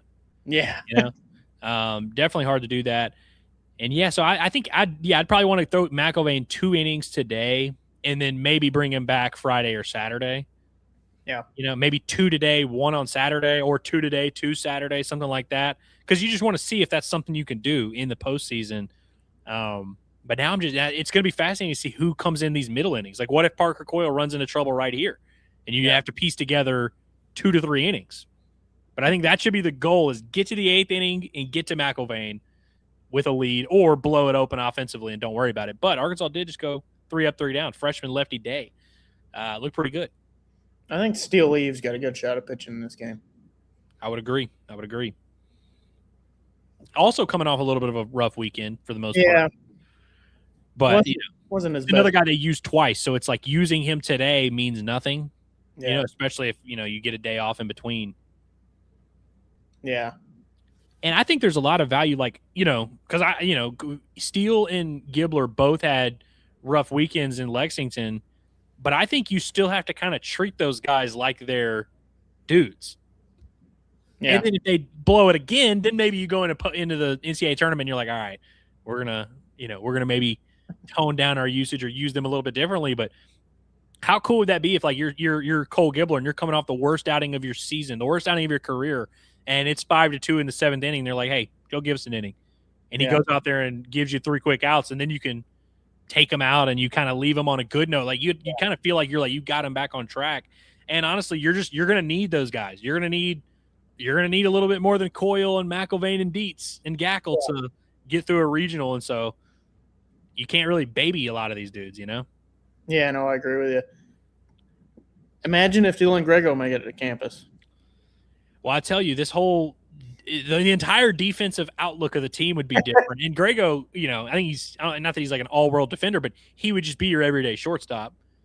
Pompey would have just stayed at third. Kojal could have stayed at second, or maybe Kojal at first again, Souza at second. Maybe a reverse of that. I don't know. I wonder what they would have done genuinely with Nolan Souza in that situation. Yeah, because obviously Kojal's not coming out of the lineup no matter what. I would say you could throw Souza in the outfield, but I don't know if you would want to do that with his arm. Right. Yeah, that would have been the tough part about it. Yeah. Maybe they would have just DH'd him the whole year. Yeah. But then you had to play Cahillo. It would have created, you would have had some decisions to make, and also love Nolan Souza, and he's got a double in this game. I don't think he's a guy where it's like you can't take him out of the lineup. I think there's a possibility he wouldn't have been in the lineup, or Cahillo would have had his stretches. I mean, we saw all these guys take their turns riding Pine a little bit. Reese Robinette would have been the one that really would have been in trouble. Yeah, probably good. There have been not a lot of leeway for him to make many mistakes. There you go.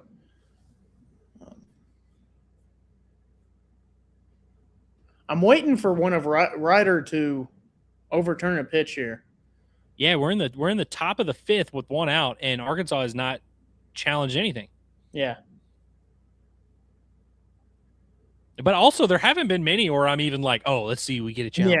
Yeah. That early 3-2 walk, I think that was maybe the second hitter of the game.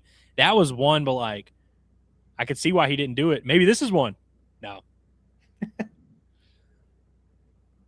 By the way, is it 3 that you get, and then if you get those 3, you keep getting more? I believe so. I believe it's challenges where if you get it right, you get to keep it.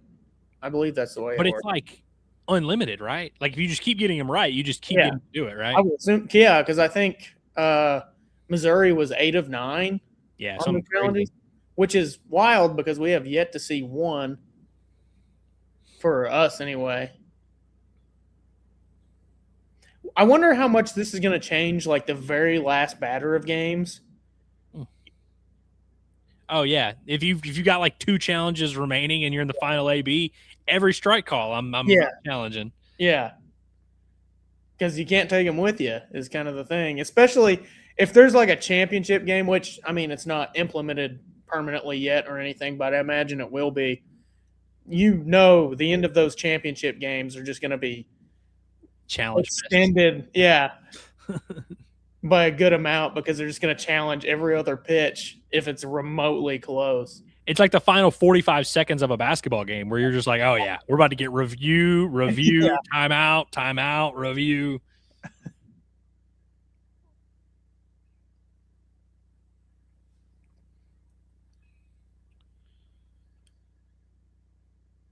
I definitely feel like you feel better if you can hold them to 3 or 4 runs this entire game with just Tate McGuire, Parker Coyle, and a few others pieced together. These kids are slipping and sliding all over the place out there, man. Yeah.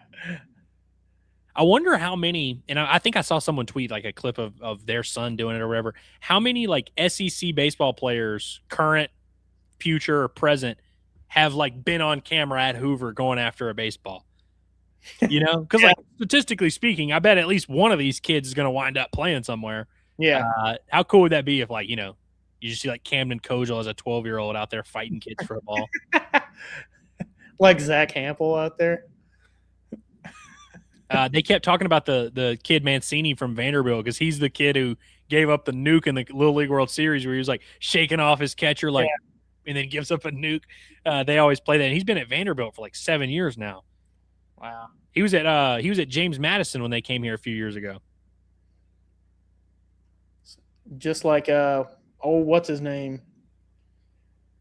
Now his name's escaping me. Vanderbilt basketball coach that was at James Madison. What's his name? My brain's not in basketball mode anymore. Byington? Mark Byington. That's it. Whew. I'm glad I was able to pull that one. Yeah. Byington. One of the best coaches in the sport, one could argue. Yeah. What do you think of this approach? You just start the game with 3 challenges. Just let the umpire know. Yeah. Just let them know we're on business today. Yeah. 0 for 3. You just get them out of the way. No funny business. Yeah. You think they just start like making bad calls the rest of the game if you do that? Be like, what are you going to do? Challenge it? Yeah, if I was an ump, I'd start trolling them for sure. You get your challenges early, Yeah. calling some egregious stuff on you. I wonder if umps think about that. It's as if a team runs out of challenges, it's like, okay, I can kind of screw them over a little bit. Yeah. Not that you want to, but it's just like knowing like I ain't gonna hear nothing. Like human nature makes you kind of like Yeah, want to get back at them. like I'm gonna favor the team that can challenge it because I don't want them to challenge it. Yeah. That's interesting. I hadn't thought about that before, honestly. It's the game within the game. I like it. All these other layers, man. There you go. That's the whole reason why people wanted there to continue to be pitchers that hit because they just want the decisions. You want to see coaches make decisions. It's like, come on. Huge punch out for Parker Coyle, by the way. Yeah, no, huge.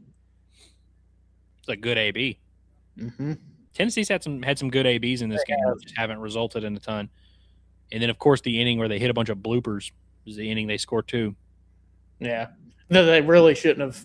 That's annoying, but that's whenever people say that's just baseball, that's really what they mean. Truly is just baseball. Yeah. I mean, it's just a fact. It is literally just baseball. But yeah, Coyle's pitch count getting up there in the 40 range. I don't think he's going to – this will definitely be his last inning. Yeah. This is usually – get through 6 and 7 without McIlvain. This is usually what I think Dave says is his golden range is 35, 40 pitches. So we are exiting the golden Parker Coyle range. Yeah. And this is where it starts to get shaky because in the Georgia outing, it's kind of – this is like right when he got to here, this is when he ran into trouble. Yeah.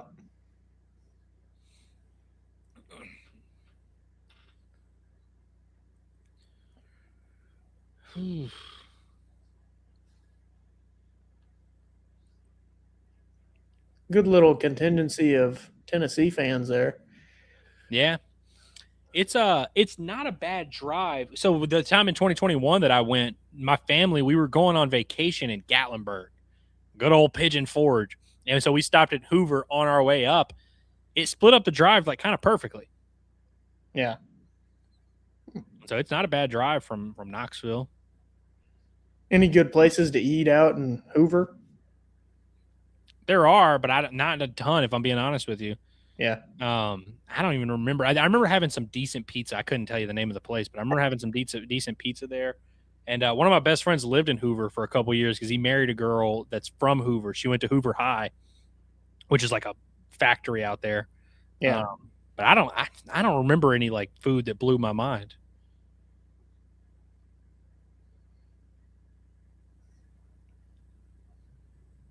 This has been a big foul ball game for sure.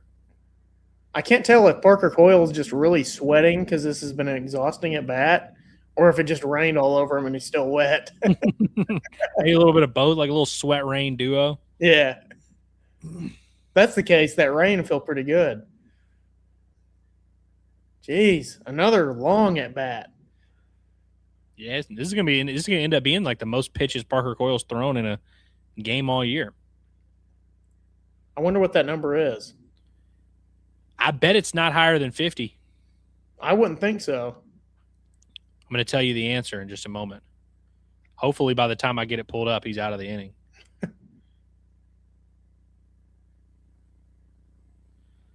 No. I don't like that. I don't like the sound of that. Oh, yeah. Smoke down the line. Yeah.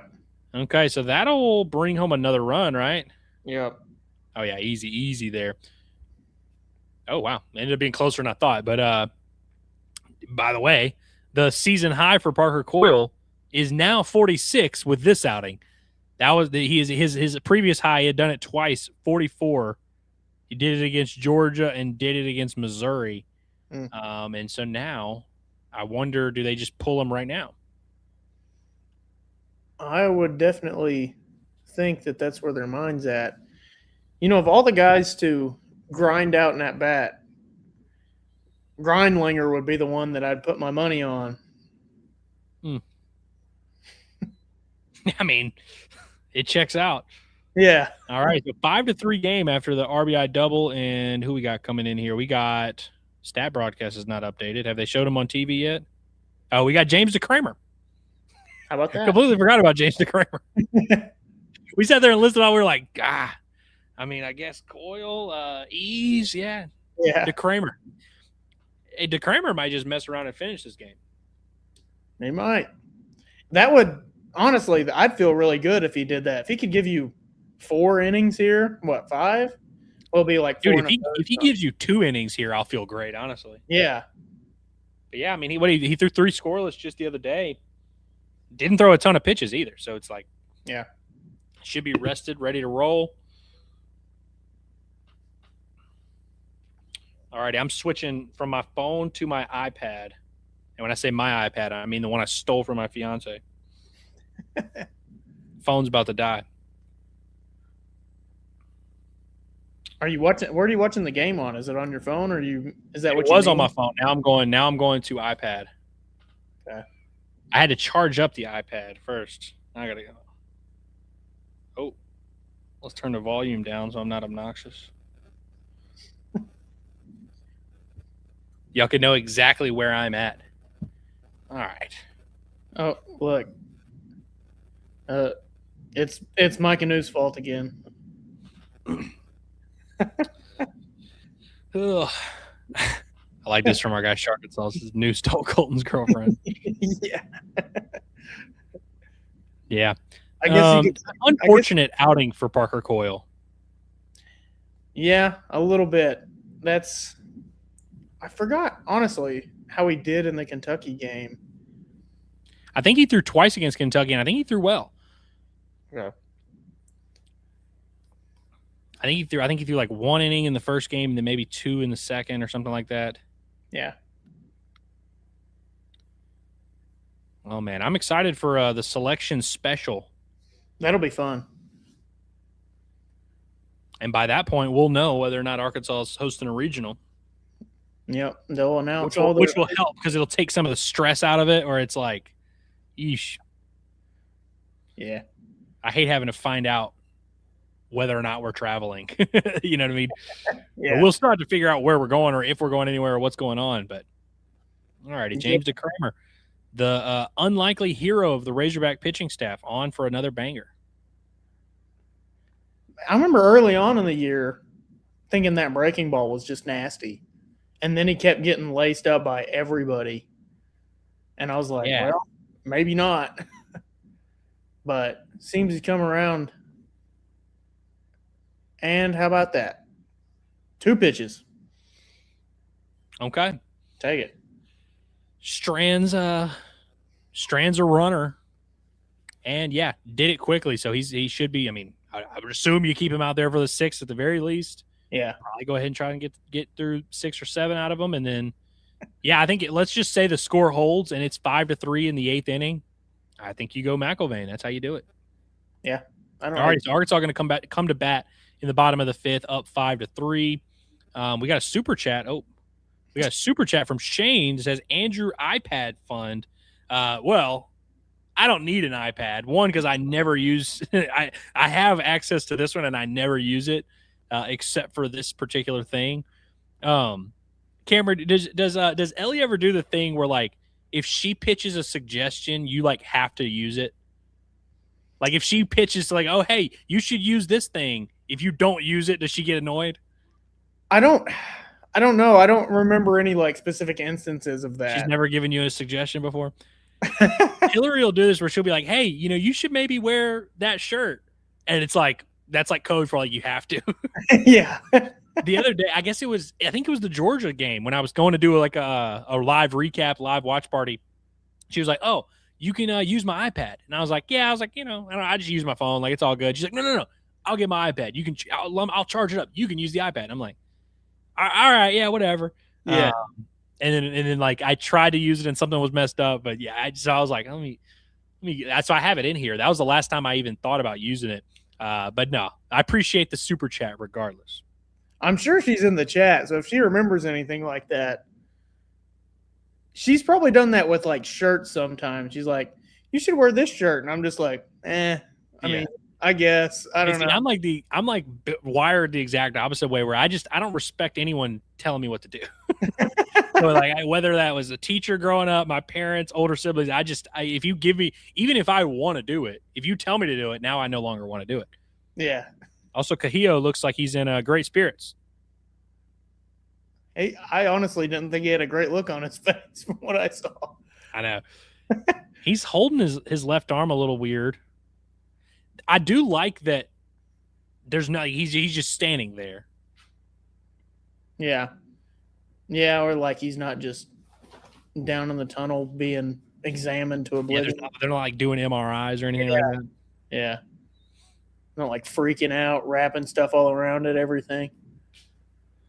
All right, so where are you at on your screen? Cam Kozel's 2-0 right now. 14 pitches. Okay. 15 pitch just got pitched. The 2-0 pitch just got pitched? Now it's 2-1. That was the 2-1 pitch. And we got a guest appearance from let's see if you can see him. Well, where'd he go? Hey, get back here. Hudson. I didn't know where you were going with that thing. Yeah. Yeah, no, don't. Here, look. Here, come here. There he is. Oh, there he is. That's a good boy. What'd you say his name was? He's Hudson. Hudson. Okay. Yeah. You named him after Arkansas's first base coach. That's awesome.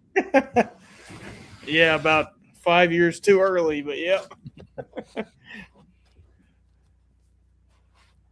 Or Hudson White now. Yeah. Also, we do have confirmation. Ellie says that every once in a while she suggests you get a haircut. Well, the last time you did it, it worked out great because we got Cameron's haircut got rave reviews. Yeah, I did hear some good things about it. People seem to like it a good bit. So, and honestly, it's about that time again, I guess. Just like any haircut, you kind of have to, like, once you get it, you don't look good the day you get it, but then like a week later, you kind of settle into it. Yeah. By the way, Camden Kozel works a leadoff walk for Arkansas. Ryder Helfrich up. You can get him to work another walk, get closer to breaking the record, and have 2 on with no outs. I'd settle for it. And I think Zack Stewart would be up to the plate. That'd be pretty nice. Number 6, according to Kylie McDaniel. Just shooting up them boards, man. Mm-hmm. But what's crazy is that Ryder is almost certainly not going to be the highest drafted catcher because Von Lackey at Georgia Tech, who honestly might not even count as a catcher because he plays like 7 positions. Here we go. Ryder's reviewing a call. Uh-oh. Are you serious? Yep. Except for while batting. Yeah, how about that? Well, someone asked earlier, will it be Ryder or a batter? And we were like, how about that? He's right. I love that. I love that too. That's kind of funny. I did not expect Ryder's first challenge to be. Dude, that was like the closest challenge I think I've seen all weekend too. I honestly kind of thought it was going to be away. I got 0.1 inch. Yeah. That's unbelievable. This dude knows the zone, bro. He does. He doesn't know the zone. That ball could be a 0.1 inches out and he sees it. That's how you know your catcher's dialed in, man. Yeah, there you go, not a burner. ABS is awesome, man. ABS. I love Ryder's face too, where he's like, he's like that. There's no way that was a strike. All right, so Arkansas undefeated in the ABS era. How about 1-for-1? You think you think they're waiting to fire off some tweet like first in the state of Arkansas to do it or something? I thought about that. When did you see who? I think it was Florida that was like 8th program to do it. I love it. I hope they do fire off something like that. I think that would be great. I think now Arkansas is number 10. The number 10 program to do it. Like that. Also, Ryder Helfrich is working his way into the count. That ended up being a huge – I mean, it would have been 0-2. Yeah. Instead, now you're looking at 3-1. Everything's coming to fruition here. All righty. So 2 on, nobody out. couple base on balls. And Zack Stewart. I've seen a few comments. Kingsley and Addison want to know if the dog was named after Hudson Clark. No. He's had 5 years. I mean, like, that was a Brown. Yeah, it would be about the right time. So we got him in 2019. I think it was right before COVID. So right before Hat Trick Buddy was born. Yeah. Right before he had the hat trick against Ole Miss. Hey, Zack Stewart did not hit a ball out of the park. He finally saw a pitch. I know. That was not a home run. He just saw another pitch, too.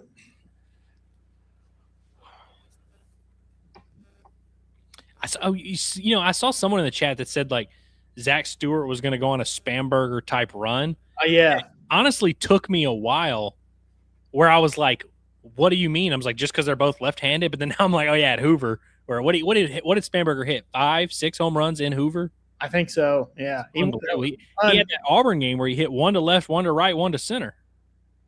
Yeah. He hit the one against Florida against Brady Singer where he hits the home run and then, like, got dirt out of his eyes right afterwards. It was awesome. Well, Zack Stewart is unfortunately still mortal.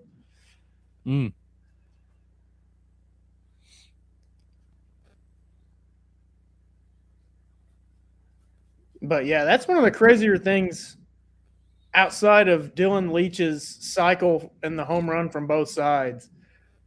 Yeah.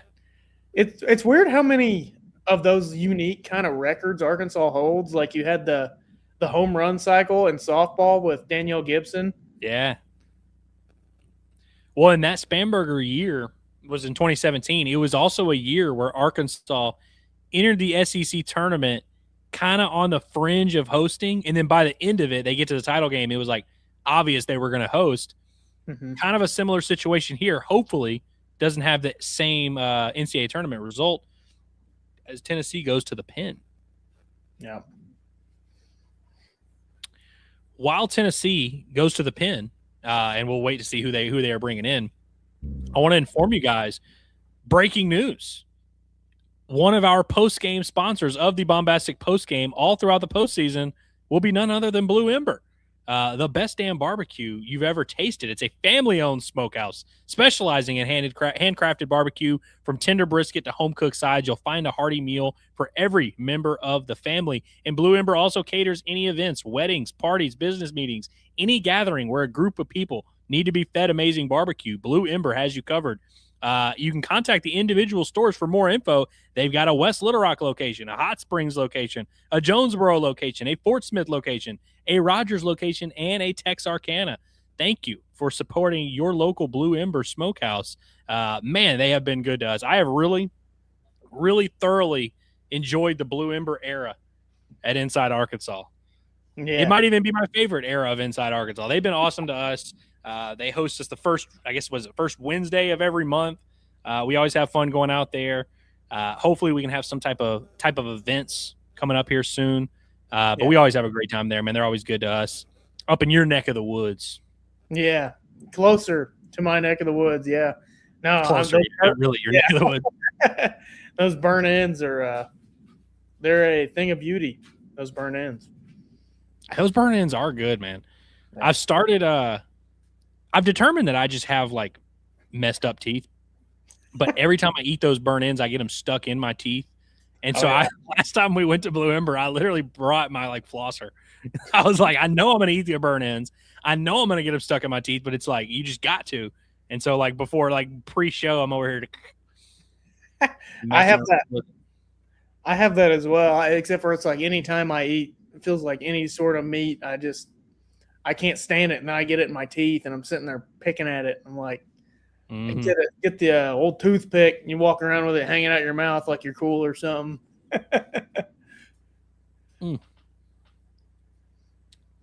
Also, I didn't like the vibes the iPad was bringing me. I'm going back to the cell phone. There you go. You've got the real superstitions, don't you? Oh my God, it's crazy. Yeah, it's unbelievable actually, because I've been I'll tell you what, the one that I've wrote myself into that's actually a little bit of a problem. on the day of a game, if I drive around in my car, I have to put on the Sounds of Bomb playlist, which I always enjoy, like, especially at the beginning of the year. I love getting the playlist and listening to it. And I like listening to it, but I started doing it going into, I think, the Ole Miss series. And I played it the 2 days they won. I played the playlist both days, and I forgot to do it in the middle. And so then it was like a thing where it was like the 2 games that I did it, they won. The 1 game I didn't, they did. Oklahoma, I didn't even mean to do that.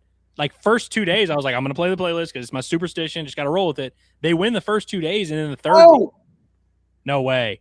Teej. Eesh. Bam. Gets into a 2-0 count. Gets a heater. Jeez, this is another one that was going to be a home run in any ballpark in America. Holy Not wall cow. scrapers now. That thing left the entire stadium. Let's see. We get some metrics here. 434. 434. Is that what you just said? 111 off the bat. Dude, so that's now the longest home run of the day. Yeah, 111.4. Dude, these are some mammoth shots. Yeah. Or wait, what was Kojal's first one? Or the first one, the Kojal one. What was it, like 432? I think it was 431, and they're pulling the pitcher, by the way, after 3 pitches. For Damn. Them. Great outing. Great outing. Loved it. 3J Pompey. TJ Pompey. I like that. Man. Dude, TJ Pompey, it's unreal that he spent the first 6 weeks of the season looking like he had never played baseball. No, it is because I switched back, Butcher Boy. Yep. You're right. But man. And also really wasn't that bad of a pitch. It's up in the zone. I mean, it's kind of inner third, middle part of the plate, but it was up. It wasn't like it was right down the middle. Yeah. I'd be interested to see where the ABS had it. Yeah. Can we it'd be funny if they could review it now. Yeah, I just want to know where that pitch was at. Yeah. Jeez, man. Yeah. Which Rose makes a nice point here. He's like Iredale, but hits homers away from Bomb. Because was it Iredale? Did he hit all of his home runs at Bomb Walker? Yep. And then, outside of it, he was just kind of average. TJ, it feels like he hits more. I mean, he has homered at Bomb. Yeah. Feels like he does a lot of his damage away, though. Yeah, no, and he's also the king of burying teams. If you've got a few run lead or something, and TJ Pompey comes up to the plate, it feels like it's a good chance that thing leaves the ballpark. He's like JD Notte pulling up for 3 in like a 9-point game. It's like, no, this is it. Dude, when JD Notte would get on those heaters, that was absolute cinema every time. That was so much fun. Like that game he had against Kentucky. Do you remember the announcer for that game? I don't know if I do. Was it a home game? Yes. If it was, then I was probably in the arena. He sounded like Joe Pesci. It was kind of funny.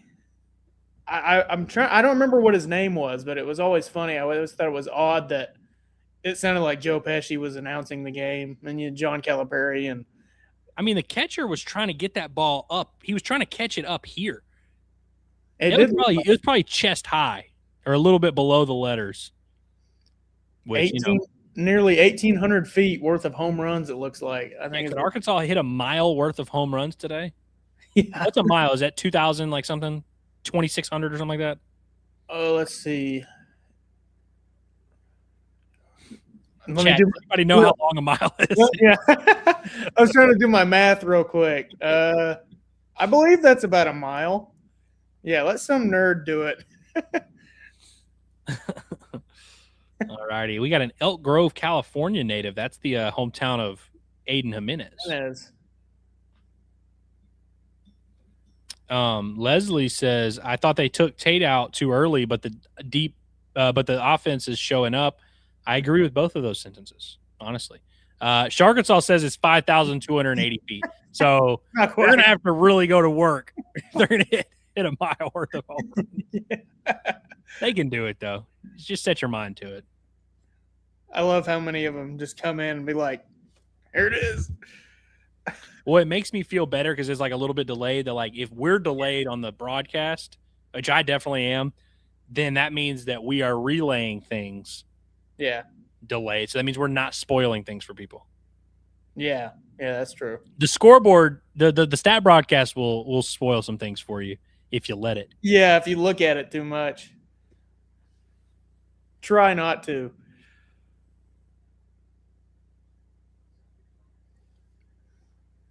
You got to feel good about it, though. I mean, what if they're getting close to?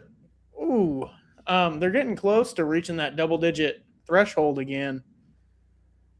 I love seeing them reach that double-digit mark in runs. That makes me feel good. I would agree. I think they should go ahead and just do that all the time. Yeah. Especially in a big ballpark with a lot of it just being home runs, which if that tells you all you need to know, really. So I got to be honest. I really don't like the Cahillo Aloy shots that we're getting. I don't really either. Like, I feel like I maybe could, like, he may have shed a tear or two, which I'm just going to say, I don't think he shed a tear because it hurts. I think it's like he knows what happened. Yeah. And, like, people are coming up to him and, like, dapping him up and stuff. Yeah. Wait, hey, okay, that wasn't a fair ball? I thought it was, and then they didn't call it that way. Man. But, man, dude, that sucks for Cahillo no matter what. Like, yeah, that don't look good. okay, it might have been a foul ball. Fair enough. Yeah, no, it was foul. All right, fair enough, Blue. ABS challenge the fair ball right now. This is, back in the day we did these. Yeah. Uh-oh. Here's all the kids up on the hill. It'd be like dominoes. One of those kids falls at the top and falls on the ones on the bottom. It's some bad news.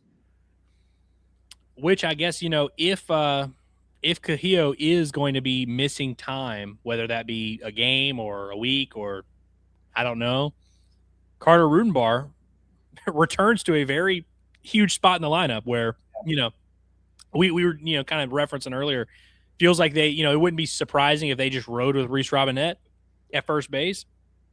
Now you don't even have to choose between those two. Yeah. You could also maybe Peck gets some ABs, maybe Christian Turner gets some ABs in that DH spot, or you start Christian Turner in right field, have Zack Stewart DH. Like there's options here. Yeah. That's another thing. I mean, we talked about all this preseason. It's good to have that feeling that you have good quality depth. Especially like that year, the 2023 team, where it just felt like everybody kept getting hurt. It's always nice to feel like you have those guys that can step up at any moment. Yeah. I feel like there's always tomfoolery. By the way, I did not enjoy that first base ump cam. No, I did not either. With him with the head on a swivel, like he's darting back and forth, making me sick. Yeah. Because, Brady Slavens got hurt in the 2021 SEC tournament. Yeah. Brady Slavens is the reason we have double bags in baseball. Yeah. That was huge. I feel like Josenberger didn't get hurt in Hoover. He came back from injury in Hoover. But I feel like there's always weird stuff going on. They definitely love to experiment in Hoover.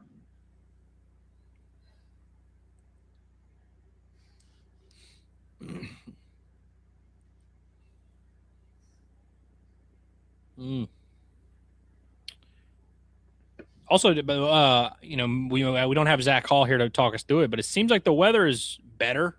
Yeah, it's not a monsoon out there anymore. Although, you never really can tell with the camera sometimes because the angle can be a little bit deceiving. But it does seem like everybody's not getting rained on. Yeah. Usually the best indicator is you see the water droplets on the screen. Oh, yeah. Ooh. How do we feel about the double doors behind home plate in Hoover?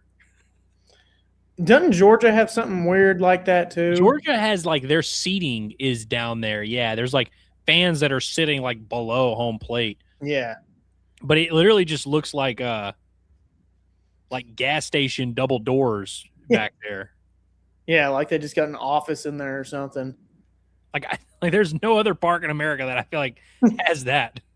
Yeah, you just walk in after a strikeout and just walk right out of the stadium behind home plate. Bama's got just brick back there. Yeah, always dangerous. always just bounces around weird there. I wonder how many places actually have brick outside of Bama. Can you think of any, like, I don't think any major league parks have that problem. If they do, their home plate, in the major leagues, there's such a huge space between home plate and the wherever they are most of the time. So like if they do, it like never really affects the game too much. Yeah.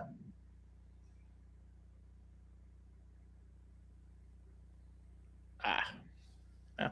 Solid at bat from Mike Anu. Just didn't quite get there. So we're gonna set a world record for foul balls in this game here. Yeah. Yeah, not a runner pointing out that Dickie Stevens has an interesting little backdrop where you can just see a lot, like people just sitting there. Yeah. It's an interesting look there. I don't personally, I don't want to see the people behind home plate. Like if they are, I want them to be like in their seats and there be a barrier between them. At Bomb, man, we've got to get a net behind home plate. Our net is starting to, the integrity of our net behind home plate is, if we're hosting a regional, we got to get this cleaned up a little bit. Yeah, of the very few criticisms you can make at Bomb. Truly, like it's like kind of our one black eye right now is we just we have camera guys getting pelted with baseballs behind home plate. I've seen kids after games go to that little spot in the net and wait for players to come over and hold the ball underneath it so that they can get signed by players. Yeah, so we got kids rigging the system. We can't have any of that. All righty, so we're heading to the top of the 6th inning. I mean, we assume DeCramer still the guy here. I hope now I'm like kind of thinking, I'm like, man, DeCramer, they should try to eat up as much as they can. If he can get to like 45 pitches, that'd be good. If he can get you through 7 or 8 here, that'd be pretty huge. Kingsley, I have not been to Ray Winder Field, but my dad and mom tell me this story all the time of my mom hitting a home run at Ray Winder Field. My mom, who played collegiate softball, by the way, absolute stud. And I used to have a shirt that said Ray Winder Field 5-cent beer night. And like I bought a shirt of some other variety and it like they came with a free shirt. And I was like, oh, okay. I have a Ray Winder 5-cent beer night shirt. But no, I've heard many a story because my dad grew up in Little Rock and mom grew up in Hot Springs. So they have all kinds of memories of Ray Winder Field. I don't know what it is. Does it still exist? Am I tripping? I honestly have no clue. Worth a Google.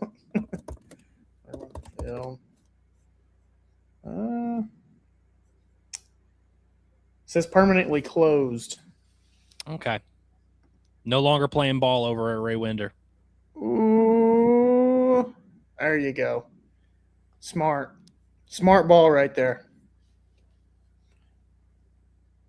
Who was it that I saw blowing on a baseball, like to push it foul? There was somebody that was like literally got down and was like trying to wind it over there. That's elite gameplay right there, but I don't remember. That sounds like something honestly like a Tennessee or Kentucky would do.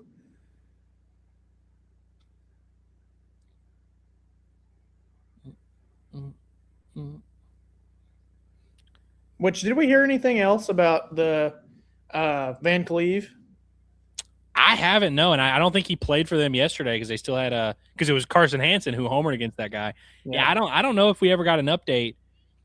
I remember their coach saying that when they went out there to check him out on the field, like the entire left part of his face was like still. Yeah, which doesn't sound good. No, doesn't.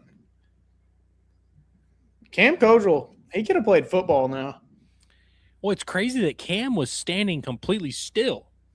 And I'm sure he tensed up a little bit once he felt the contact, just like out of instinct reaction. But like, it's weird that the kid got hurt that much running into a stationary human being. I know. Usually it's the one who's standing still that gets hurt. Right.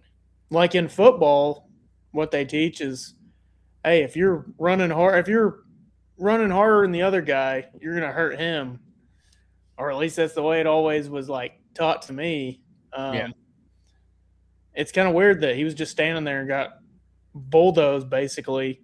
But what was it? Immovable object meets guy just Trying to get to second base. yeah. Also, how about Nolan Souza putting the tag on him? That's a vet right there. Yeah. Just being like, hey, let's just make sure we're aware here.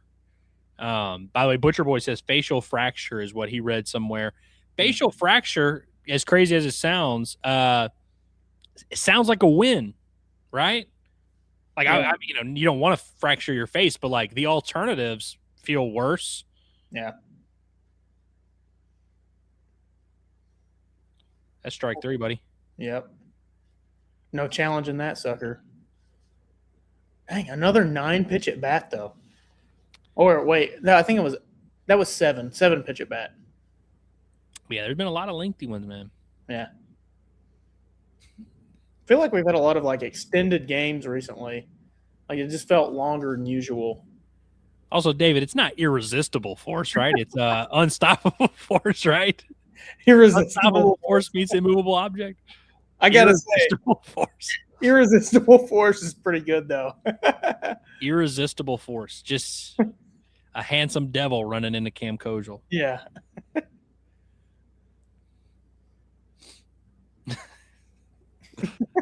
I don't know why that got a kick out of me. Irresistible force. Is anybody in the chat going to see Star Wars this weekend?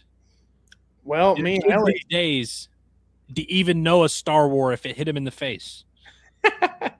Ellie and I are gonna go see it. It'll be our 3-year anniversary date. So That's awesome, man. When are y'all going? Are y'all going tomorrow? no, we're going on the 22nd. Okay. Yeah. Little post Arkansas Texas action. Yeah. Yeah. That'll be fun. I don't have super high hopes, if I'm being honest with you. I don't either, but I'm also like, if it's got Star Wars on it, I can force myself into watching it. Sure. What I've gathered from the reviews is that it's basically one of those turn off your brain and just try and have fun. Like there's no real deeper message, no real plot. It's just kind of like Mando and Grogu doing stuff and Yeah. a lot of aliens. Yeah.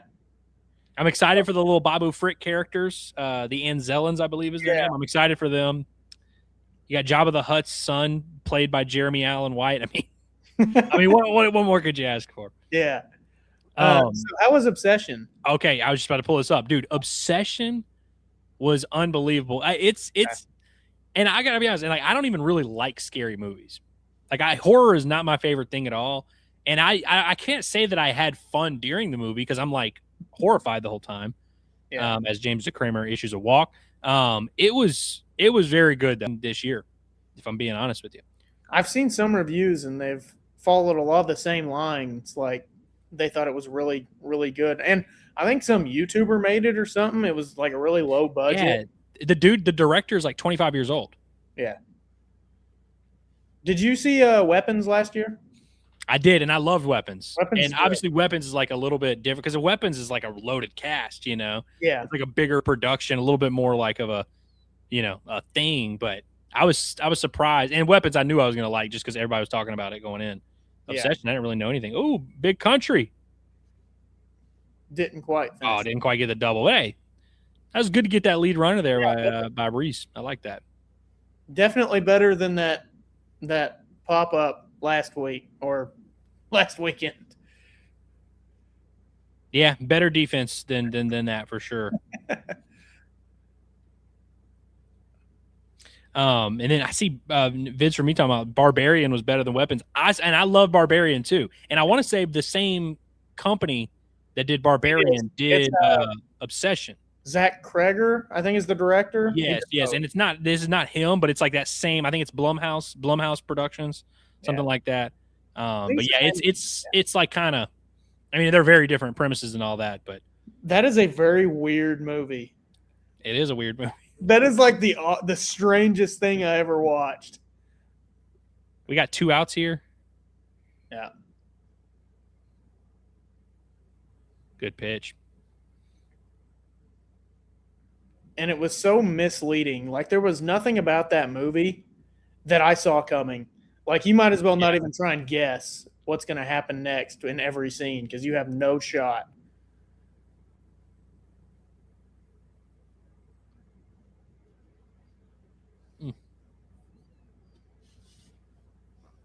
Have you seen Terrifier?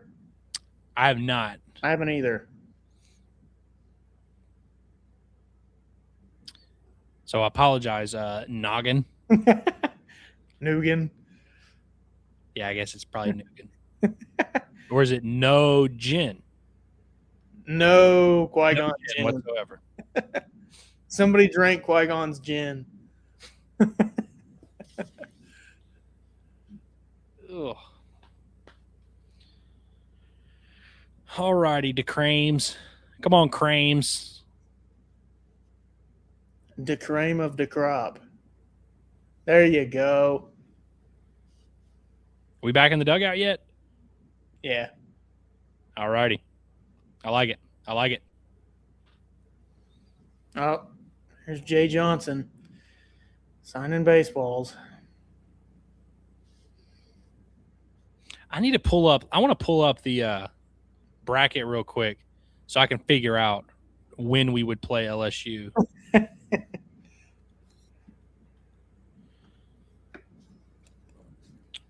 So it looks like we would play them in the semis because if they beat Auburn today, they would go on to play A&M. Arkansas goes on to play Texas. If Arkansas beats Texas, they would play the winner of A&M versus Auburn/LSU. Yeah. Whoever wins the Tiger battle will go on to play the Aggies. Yeah. I mean, honestly, if it's like Auburn, LSU, or A&M, I got beef with all of them. So let's bring them on because A&M haven't played them yet this year, but they're good. That'd be huge for the metrics if you could play a team like them. That'd be cool in the semifinals. They had a couple nice games in 2023 against one another. Would be fun. LSU, I'd love nothing more than in their season. I hate that university and everything they stand for. Same. And Auburn, one is another good team, good metrics. That's one of the series losses that I really look back at, and I'm like, wish we had that one back. Yeah, that would have been huge.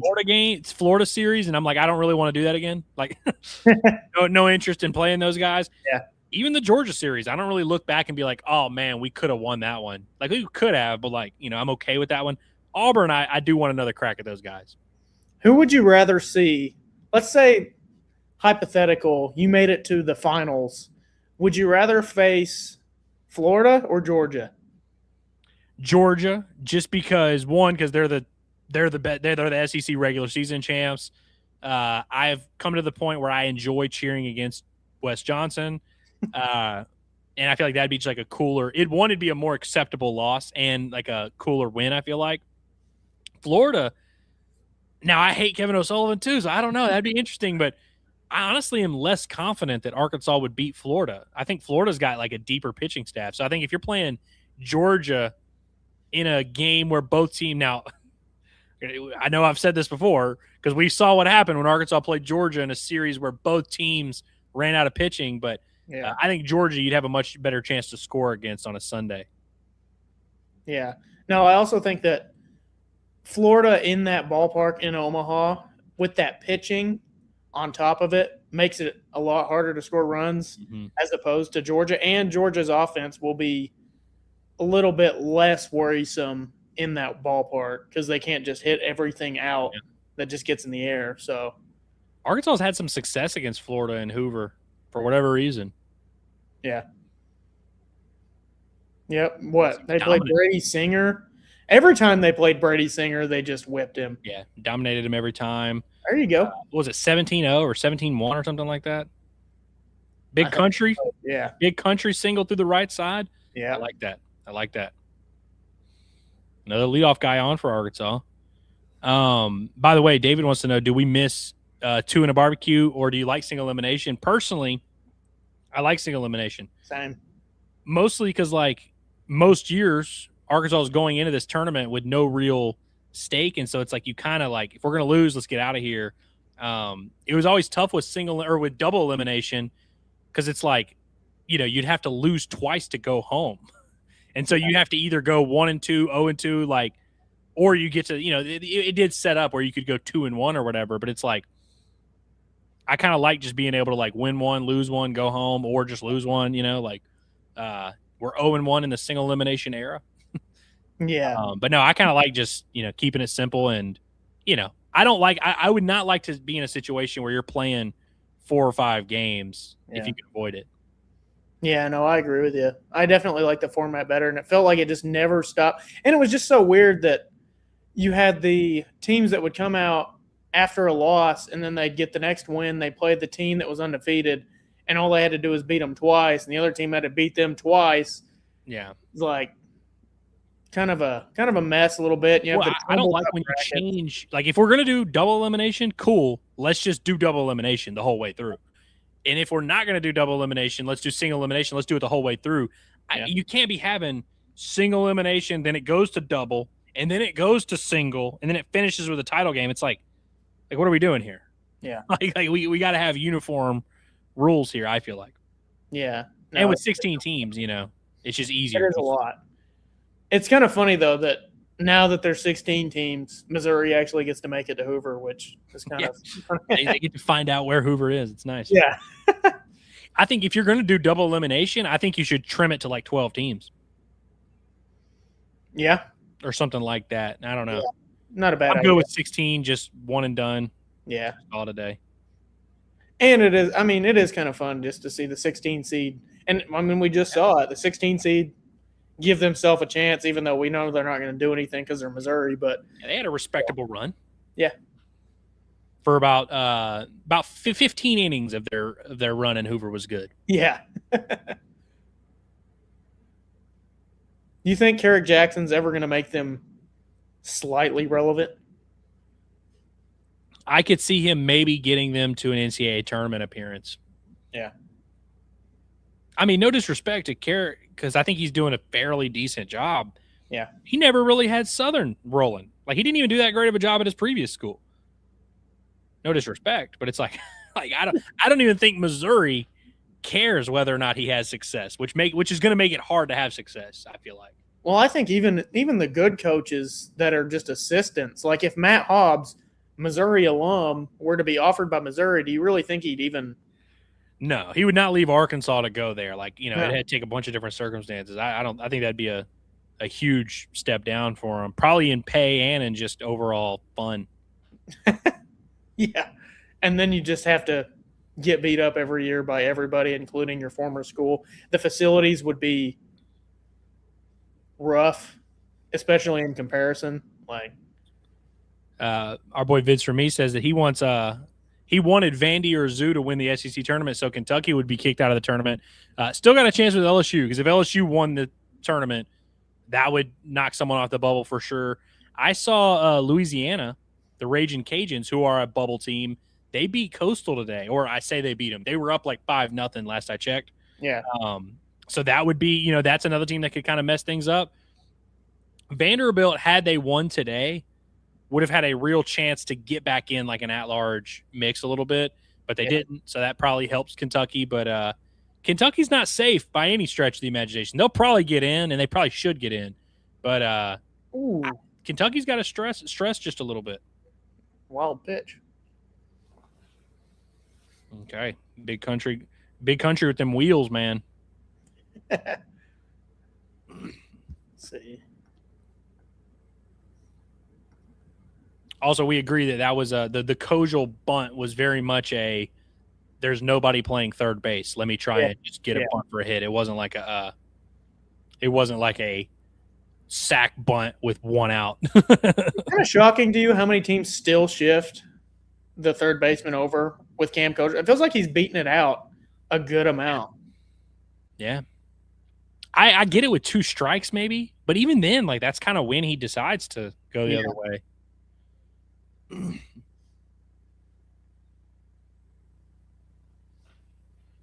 Oh, man.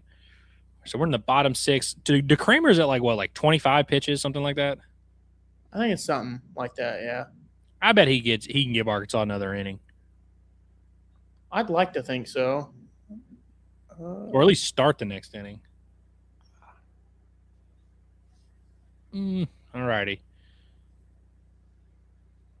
was a good play. Yeah. There at short. And Was. so that'll get Big Country to third. I was if there was a wild pitch, I genuinely wonder if Big Country would be able to get there. Yeah. Yeah, really. That was a good play. Is he 1,000% out? Yeah, he's out. I feel like he is, right? Yeah. Yeah, he's out. Very much. Very much. All right, Ryder. I don't even know why you throw anything for Ryder to hit here. Yeah, with 2 bases open. Yeah. Although, I mean, is facing Zack Stewart really that fun? True. Ryder's on a little bit of a home run drought. It's been a minute. They're pitching around him so much where he almost doesn't even expect strikes anymore. Right. Because I'd like to see how many walks he's had since his last home run. At least 10, genuinely. Yeah.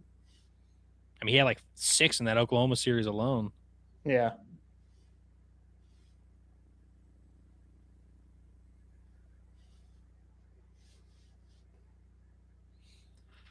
I love that our only challenge through almost 6 full innings of play is Ryder challenging a ball that was 1/10 of an inch out.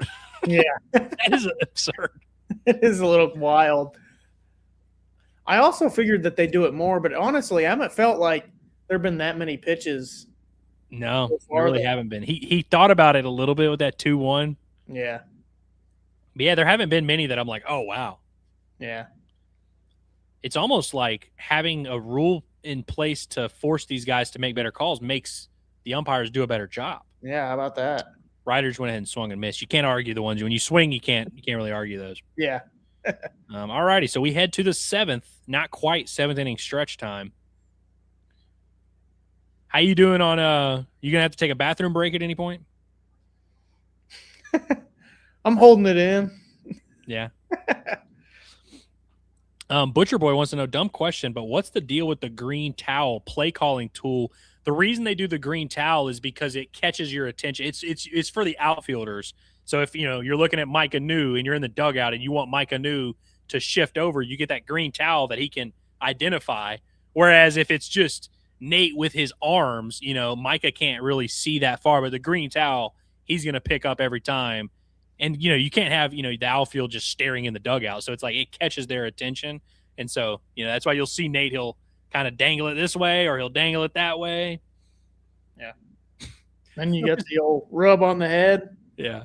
There was one time last year when Cahillo was playing in a midweek game. He was playing right field. And he had that towel out and he's doing it. And then finally, just the entire dugout's like, Cahillo, look. Because he's just like out there just looking around. Just like in bench warmers where he's got the butterfly laying on his glove. Then the ball lands right on it, or the beetle or something. Then he takes a bite out of it. Hey, we've reached our quota for bench warmers references on the show today. Yeah, we definitely have. Dave wants to know, when's the next OKC game? When is the next OKC game? Is it tonight? Let's see. When did they play last? I think it was 2 days ago. 2 days ago. I think it should be tonight. It should be, because usually they'll do only 1 day in between games, and then when you travel, although San Antonio to OKC, not the most strenuous travel in the world. 40 minutes. Yeah. Oh, dang. Yeah. So, I mean, honestly, David, it's going to work out pretty much flawlessly to where, this game will be wrapping up. I say that. I shouldn't get ahead of myself where it will, although NBA games, if it's scheduled to start at 7:30, it'll be about 7:47 when that bad boy starts. How about Arkansas starting on time today? That was cool. Yeah. It is nice. Oh, wow. Lindsay says she hasn't seen bench warmers.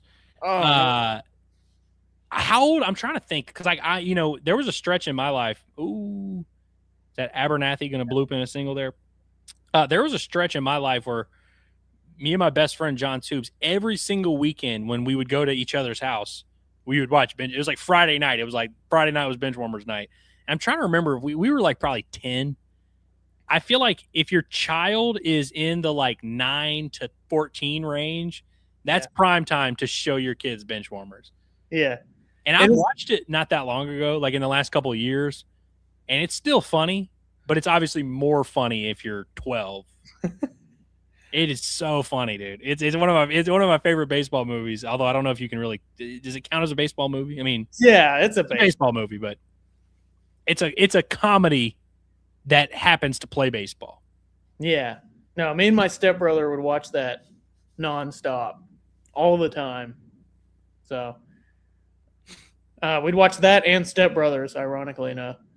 Yeah, Step Brothers, and see, that's a couple years after. You know, when you watch Bench Warmers, and then about 3 years later, then you watch Step Brothers. Yeah.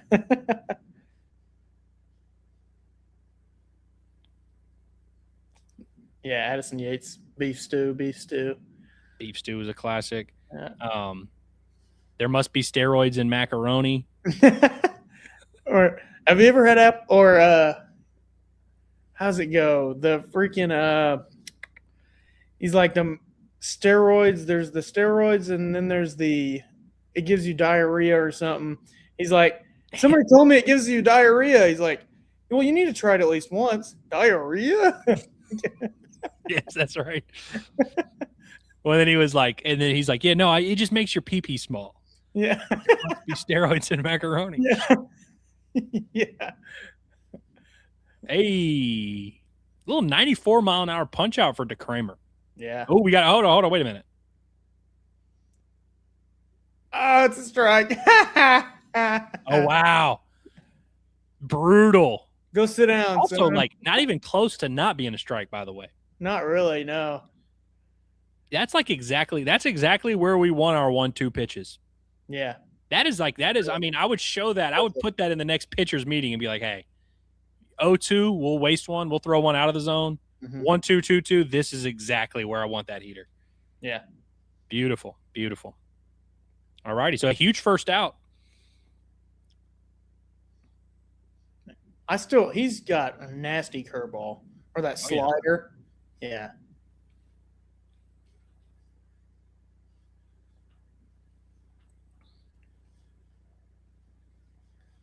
Yeah. No. Do you have a Mount Rushmore of baseball movies? Oh, I haven't really thought of it. I love Moneyball. Everybody loves Moneyball, though.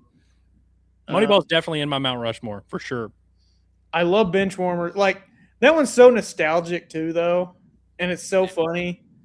That's why I would put it up there, just because like there's just so many memories that go along with that movie.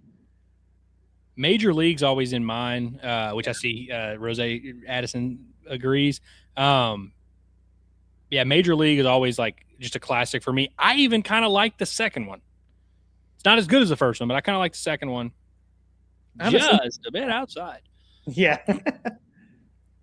Trying to think. I wouldn't put Rookie of the Year in my Mount Rushmore, but I watched it so much as a kid that I feel like I almost deserve. Also, was that pitch not a strike?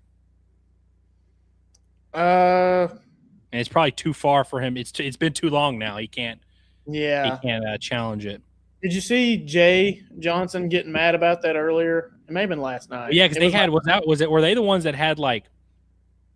Yeah, it was like a guy. I don't remember what the rule is on that. Where it's like if someone steals and it was like they treated it like it was ball 4 and it wound up not being ball 4. Okay. Ooh. Yeah, that was scary. Oh, it's a foul ball? Hell yeah. Yeah. Oh, wow, not even close. Yeah.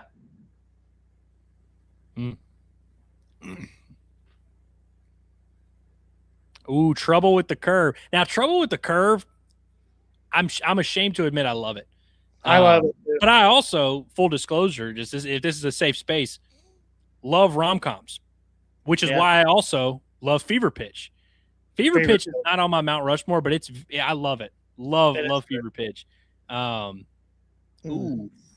That's fun. We are now looking at an 8-4 ball game. That's a good swing right there. Tennessee's done a good job at the plate. They have. Like, just to only have 4 runs, 2 of which are unearned. They've had some good, tough ABs when they get into 2 strike counts. Mm-hmm. And this wasn't a bad pitch. Yeah. Maybe caught a little bit too much to play, but still. That's good hitting, though. Yeah, 3-2 breaking ball. If he's going to put it in the other gap, more power to him. Yeah. All right. Yeah, how do you feel about movies where they beat your team? I don't have much experience with that. Nobody beats Arkansas in any movie ever. I can't think of a movie where Houston team's gotten beat. I mean, I'm sure there is one, but I don't know if I have any experience with that. Because in Moneyball, the one to break the record was against the Royals. So the one that makes Jonah Hill cry? Yeah, that one. Grant, we will be playing the Texas Longhorns when we advance and get these final 8 outs. Yep. The Texas Longhorns at 3 p.m. on Friday, which, I'm fairly certain I'm just going to do the same thing. Going to be broadcasting here live for you. I'm looking forward to that one. Bull Durham. So I got off track when I was listing my Mount Rushmore. Bull Durham's definitely in my Mount Rushmore. Of course, Arkansas, who knows ball, would have that one. Yeah. Great play from defensive ace Zack Stewart out there in right field. We're just locked down. That's another. Again, rom-coms that involve baseball. That's right up my alley right there. Y'all ever seen For the Love of the Game? Kevin Costner. So we have it. I didn't ever watch it. It's good. It's not going to blow you away. It's not like one of those where I'm like, dude, you gotta watch it. But it's pretty good. And which Kevin Costner obviously also in Bull Durham.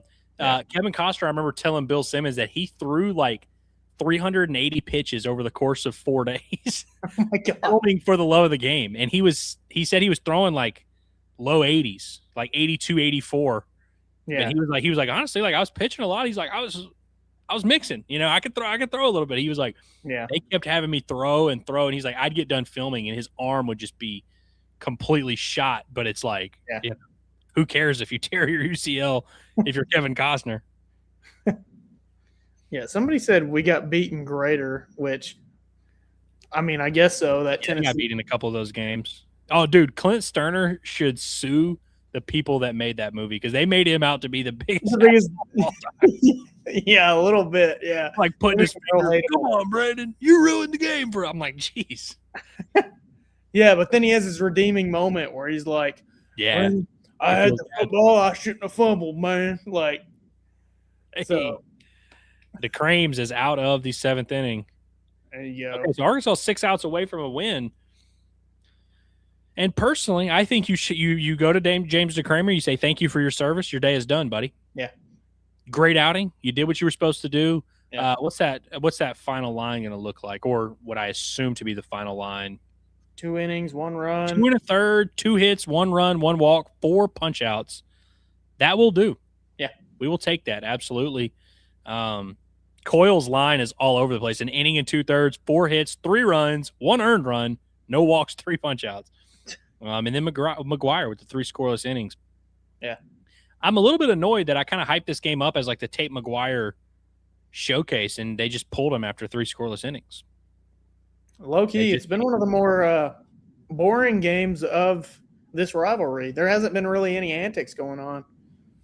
Yeah, there haven't been, which, that's what happens when you get the villain out. All of a sudden you got 2 good guys going at it. It just doesn't work. It's too much respect and admiration. By the way, speaking of baseball movies, and 42 is a great baseball movie. I've only seen it once. I need to probably rewatch it. Damian Ruiz watches it every year before the season. How about that? Love that. I love hearing that. That's cool. Man, obviously wears number 42. So yeah, checks out.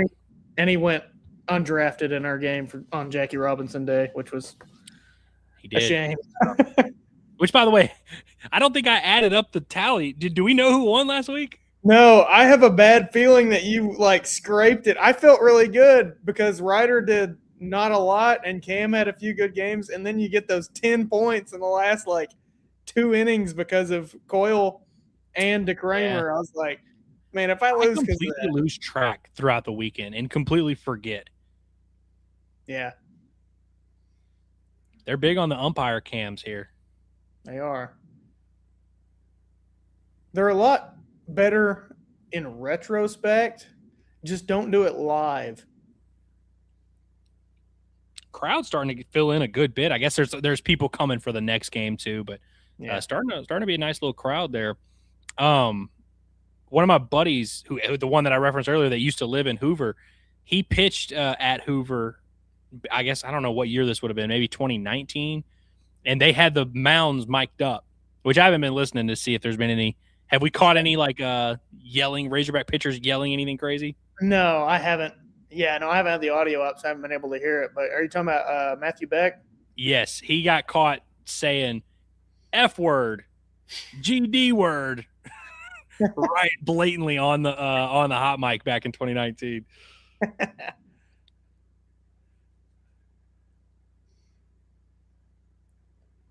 Pitchers, you got the thing people need to understand about pitchers is that they're like literally the craziest human beings on this planet.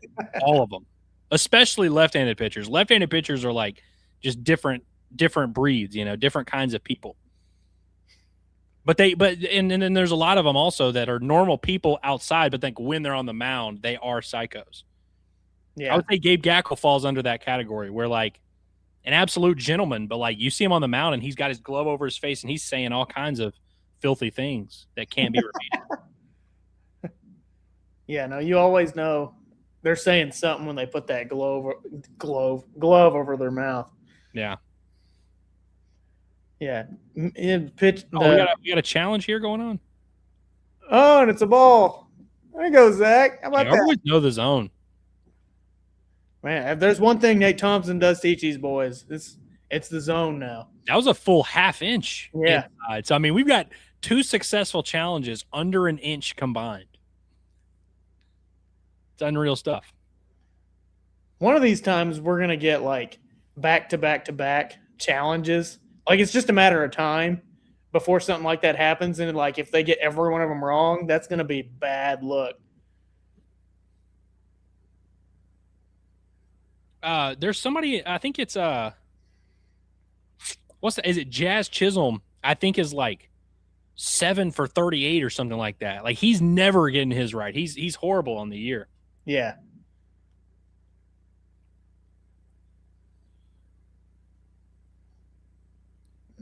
I'd be a little bit stressed that like everyone hated me if I got mine wrong.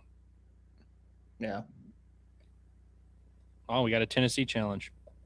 Well,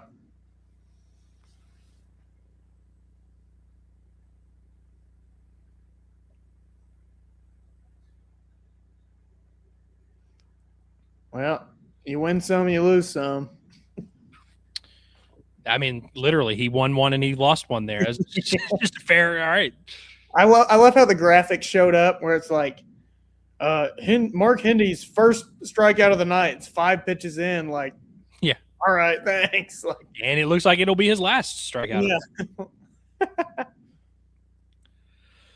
All righty. So bottom 7, 1 out. Pompey at the plate. Nobody on. They're going to a right-hander.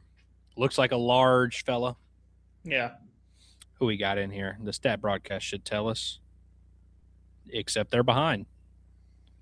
Which I actually do appreciate because they've spoiled fewer things. By the way, did y'all see how much I pissed off Vol Nation today? I did not. So I tweeted about Liam Doyle, which to be fair, I started it. John tweeted out the video of like the boots video. Yeah. And I just quote tweeted it and I was like, man, Liam Doyle, he's going to have a great career, but he's always going to have nightmares about what Arkansas did to him twice. And just every Tennessee fan ever is like, yeah, but no rings. No rings, though. Really can't take you seriously, man. No rings. And then the one guy that accused, he was like, well, at least he didn't ruin his career like Kevin Kopps. What? I was like, he like thought that like Kevin Kopps throwing a ton of pitches at Arkansas is why he's not pitching in the big leagues now. I'm like, no, Kevin Kopps didn't pitch in the big leagues because, he threw one pitch and it was a cutter. Like that was kind of the thing. He was like, he couldn't be Mariano Rivera. And even still, he almost got up there, but I'm like, he never got like hurt. It'd be one thing if like, he had a bunch of arm injuries after he left Arkansas. He was available and he pitched and did a pretty good job, but just, Didn't get called up to the big leagues. Okay, now he's pitching in Mexico, I believe. But he was like, I don't know. I just thought I was like, man, what a hilarious misread of the situation that you think Dave Van Horn stood in the way of Kevin Kopps's career rather than making him a legend. Yeah, I mean, like the dude pitched 92 miles per hour. That was like his top velo, and then he had that one pitch was the cutter. Maybe that had a little bit to do with it there. But what a pitch it was. It was a thing of beauty. Remember whenever he's showing on the broadcast in the SEC tournament? Yeah. But he's like, oh, no. People are freaking out about it. The old gyro cutter. Yeah. I didn't even realize I should have probably done this math before. TJ Pompey has now matched his career home run total. He had 15 in 2 years at Texas Tech. Now he's got 15 this year at Arkansas. Very nice. Oh, this is the dude that literally is like 90% fastball. Yeah. And it's a good fastball.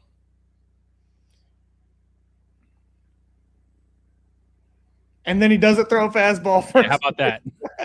Throws a backed up slider. Oh, to be fair, TJ did hit a fastball 435 feet or whatever earlier today.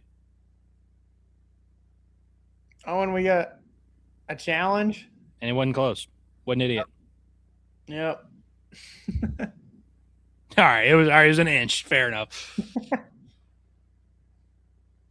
They've done, I think, what are they 3 for 3 now in challenges today? Did they not miss one? Or I mean, they just missed that one, right? I mean Arkansas. We are. Oh, did they call that a strike? Yeah, I think so. So that was a Pompey challenge? Yeah, I think so. I thought that was a ball, just like a straight up ball, and I thought the Tennessee challenged that. I was like, maybe they did. I was like, I didn't even think that was close. Maybe they did. I just caught the end of it. I saw that they wwere challenging. I didn't see who it was.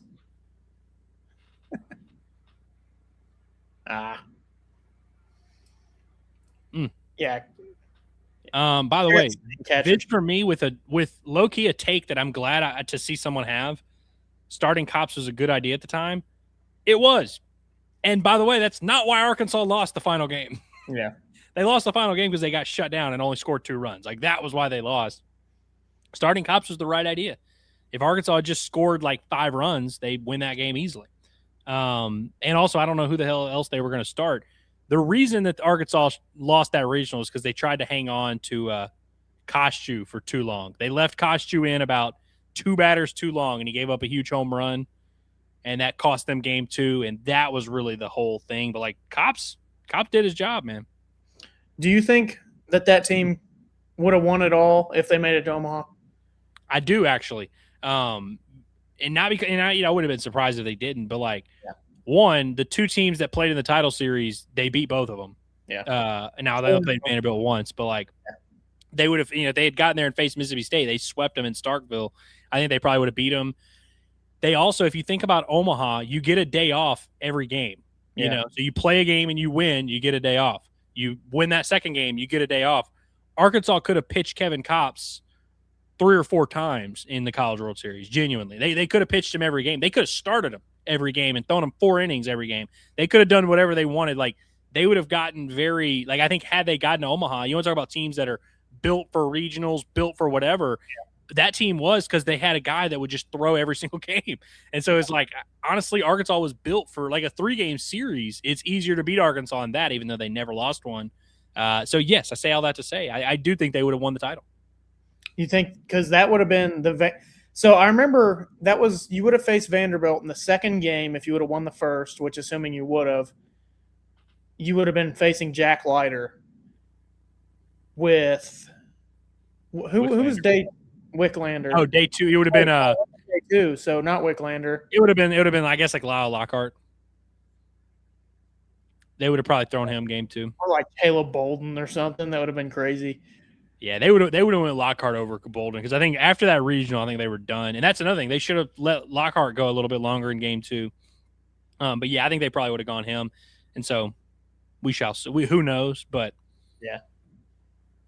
It sucks that we can come up with like 3 or 4 different scenarios in which we would have won a championship in like the past decade. If just like a few things go your way. Well, dude, I tell you one that's like kind of a, and this team wasn't as good as the 2021 team. And it definitely wasn't as good as last year's team. Hell, it might not even be better than this team. 2024 with Hagen Smith. Yeah. I think if we replay that season a few times, I know it's crazy because the offense was so bad. They lost a Hagen Smith start. And that's unfortunate. And Hagen, I think, gave up like 5 or 6 runs. Stunning and whatever. But like, if they get through that regional, I think they would have beat whoever. I think they would have played Virginia maybe. They would have beat Virginia in a super because you would have automatically won game 1 with Hagen. Yeah. I think that team was more of a threat to win the national title than people realized. And by the way, Cole Gibler's on the mound. How about that? How about it? I don't hate this, especially, I mean, I guess it's not a safe situation. I would imagine McIlvain is going to be like holding the ball right now and like short leash here. Yeah, short leash. But I like this. Again, treat him like a dude. This we were talking about earlier in the day. Like, treat him like it's just normal. Like he didn't just give up 7 runs last week. See if you can get that out of his system. See if get him back on track a little bit. I will say he's had a history of doing well against Tennessee. So he does. Yeah, he pitched against them twice in like 7 innings combined or something like that. Like he threw a bunch against them last year.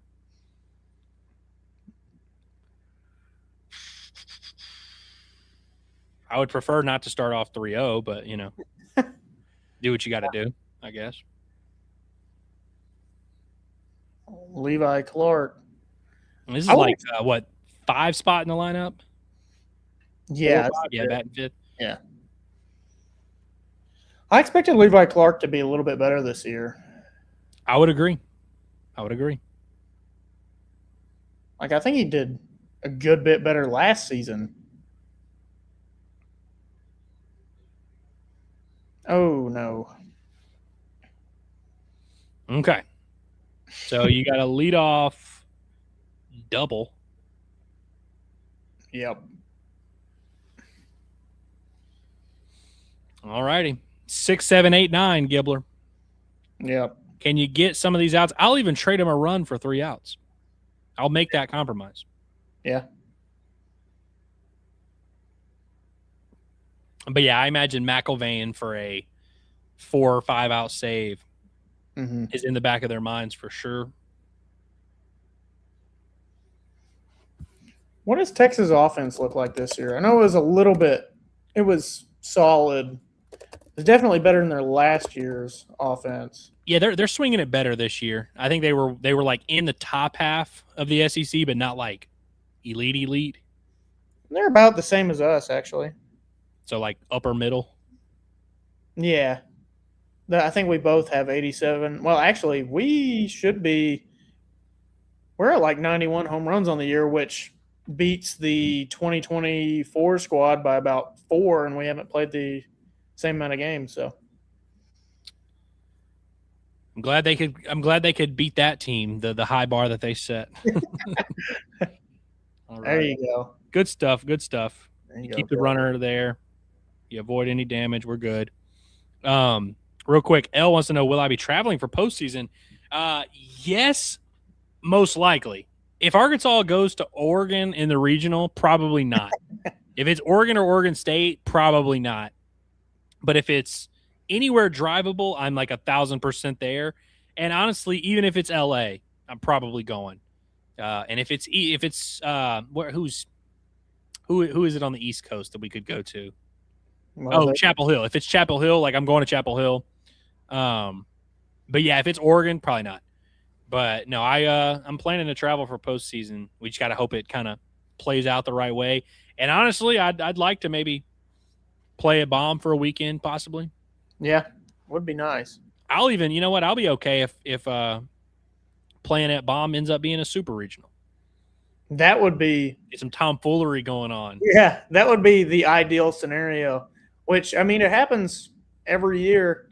A top 5 seed loses in the regional like every year. Yeah. Arkansas, unfortunately, has been that team a few times. But yeah, pretty much every year you see at least like minimum 2, it feels like. I mean, last year Vanderbilt I think they were the number 1 overall seed because you had number 1 and number 2 both got bounced. Yeah. So you never know. And honestly, the way that UCLA's been playing in the past few weeks, I think they're on the wrong trajectory right now to be playing postseason ball here coming up against teams that actually will give you a run for your money instead of the Big Ten schools that they have to play every week. So, yeah, smelling blood a little bit with the Bruins. Not to mention, literally beat them in Omaha last year. So, yeah, give them some flashbacks. What do you think of the face guard on the baseball helmet? I think he's a coward. I do too. Now, I have no idea. I don't want to say anything because he might have like suffered 9 broken noses or something like that. Yeah, I mean, I guess so. I'm assuming it's something like that. You know, like he had to have. Because why else would he be wearing a face guard? Or he just has a sore nose. He just doesn't want to take the risk. I don't know. Maybe he's looking for a career in modeling. Want to risk it? Yeah. Traffic out there. All right, so 2 outs now for Gibbler, runner at third, so got to be a little careful. No wild pitches. Should have a lefty coming up soon, right? Because Abernathy hasn't hit in a while. I think it's Eisfelder. Yes, it's a righty again.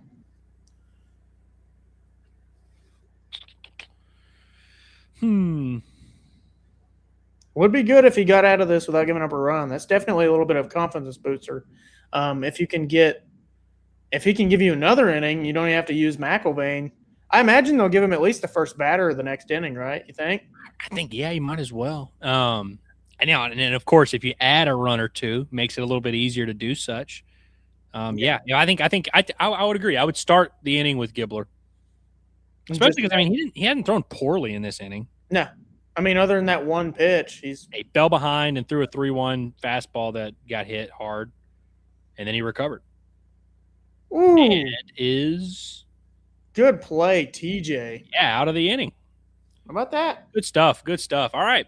8-4, 3 outs to go. We head to the bottom of the 8th inning on what's been just a tremendous watch party. I mean, it's been great. By the way, because you are a guest, so I didn't lie about my tease about having guests. The powers that be, aka God, just did not want Curtis or John to participate today. Wow. John's having power out. John doesn't have power in his house, and he's getting annoyed now because like the rest of his neighborhood's starting to get power, or something. Like it's like just his street that doesn't have power. And Curtis is having some car issues. Last I heard from him, he was at Mellow Mushroom, where he had to get picked up. I don't know if he's back home now, but he was at least tapped in with the baseball hogs. But I gave him I was okay to accept that the powers that be just didn't want John or Curtis on the live stream. Yeah, apparently not. We hear from those jokers enough. Did he get his battery fixed in his car? I know that was a problem for him a little while back. It seems like the battery, there's something messed up with it again. I don't know if it's some deeper issue. I'm not a car guy. I don't know. Couldn't tell you. My dad is, and he's Friday the 13th embraces 13. So, maybe. I used to have a guy that I went to high school with where him and his dad were like big on cars and just fixing them and stuff. And they used to have a storage facility, like one of those little like storage like things that you can just rent out. And they would have they basically made like their own mechanic shop there. Yeah. Which I always thought that was, anytime I'd have trouble when I was in my hometown, I'd go to that dude. Yeah. I'll look at the SEC Nation crew having a great time with their big pink glove. Dang. David's on to me. He knows what I've been up to all day. Yeah. Well, here's the thing. Cameron was going to be on no matter what. Yeah. Just because Cameron's a dude. But yeah, I was prepared. What annoys me is that I had to individually create all those stupid layouts. It didn't have to use them. Yeah. By the way, that is another bit. I see Rose says reminds me of Benchwarmers. Another Benchwarmers reference because they had the big gloves. Mega Mitt. Yeah. Mega Mitt. Yeah. I like that.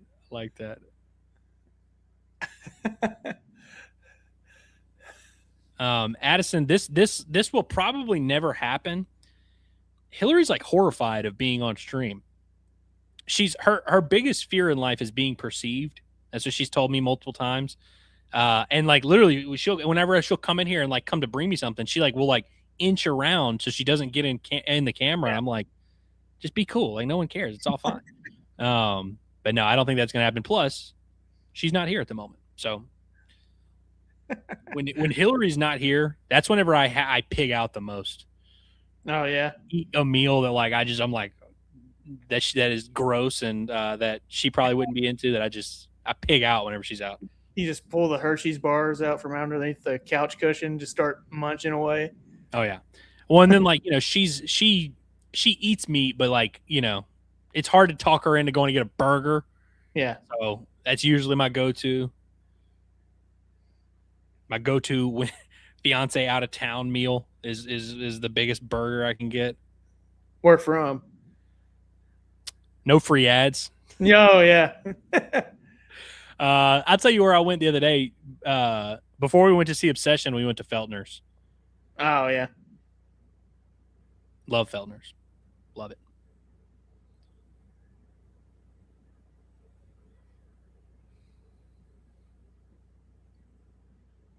Well. Well, there's 2 outs. Alrighty, 2 quick ones. But you know what? Hillary's big on TikTok, though. Big on TikTok. Loves posting on TikTok. Doesn't mind being perceived on TikTok, but she gets to control the narrative there. Yeah. But every now and then she has one that gets in the algorithm and gets kind of viral. Yeah. Caleb wants to know who gets to start against Texas that we finish this off. I would almost guarantee it's Hunter Dietz. I think they want to pitch him at least a little bit. That was kind of their plan, was to start him. I don't imagine he's going to go too deep, probably 60 pitches, 70 pitches. They won't go too long, although he's a big boy. And by the way, I know there were some people who questioned why he didn't start in this game. If you really think about it, there's a conversation to be had about rest versus rust. Because you always think like, oh, the more rest you can get, the better. Did we lose a challenge? I think we lost a challenge. Hey, Reese, what the hell, man? Well, I mean, what are we doing here? But I do think there's something to be said about like too much rest can be a little bit weird. Yeah. Like, for example, would you want Hunter Dietz to go in to an NCAA tournament start with a month of rest? No, that would obviously be way too much. You don't want him to go on like 3 days rest, but like I think there's a middle ground that you can find there.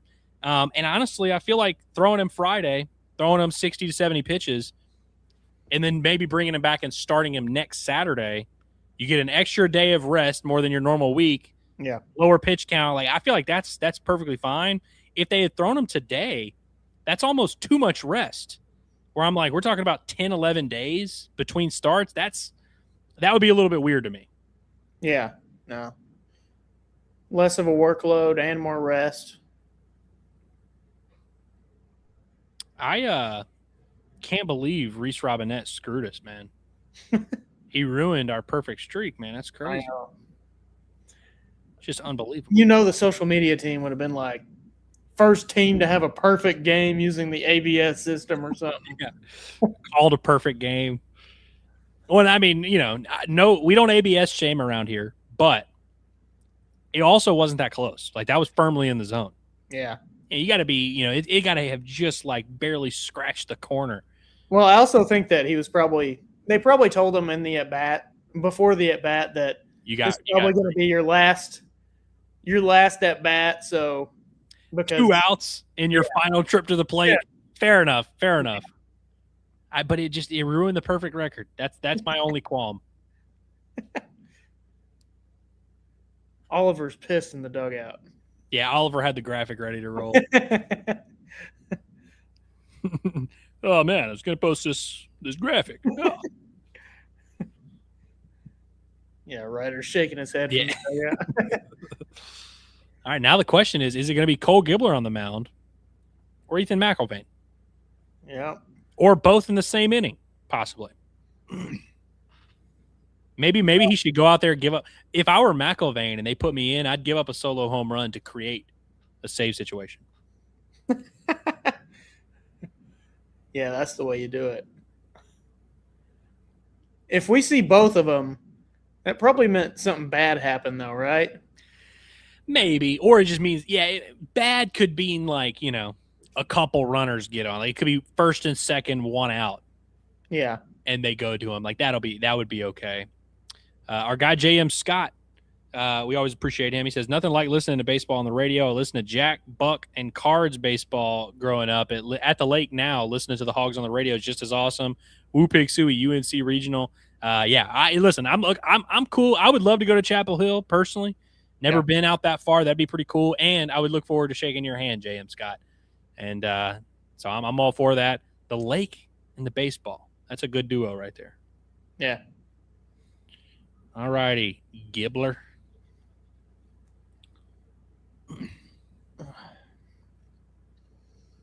Duo.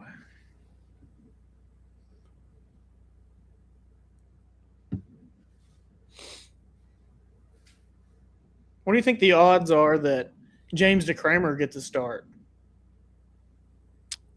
Like in Hoover or just like in general? Well, throughout it can be in Hoover or in a regional. I feel like, honestly, if it ain't broke, don't fix it. I feel like he's kind of proven to be pretty valuable out of the pen. I'd kind of roll with it. Also, we're doubling down. We're getting a double. And this one really wasn't close. No. We're kind of losing. I know it's the ninth inning, guys, but come on. Let's have some pride in what we're doing here. This isn't just a toy we can play with. Yeah. Right, I guess we got 9-1-2 due up this inning. There we go. One down. All righty. 2 outs to go. Christian Fouch smiling somewhere, right? Yeah. I wonder if Cole Gibbler, when he finishes out this game, will issue the same message that Christian Fouch issued to the Tennessee dugout. That was hilarious. That was one of my favorite moments of the year. Low key, Christian Fouch just being like, "F and go home, P word." That was crazy.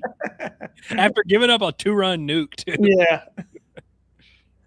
Yeah, but he was actually pumping in gas, unlike he was. Vanderbilt last night.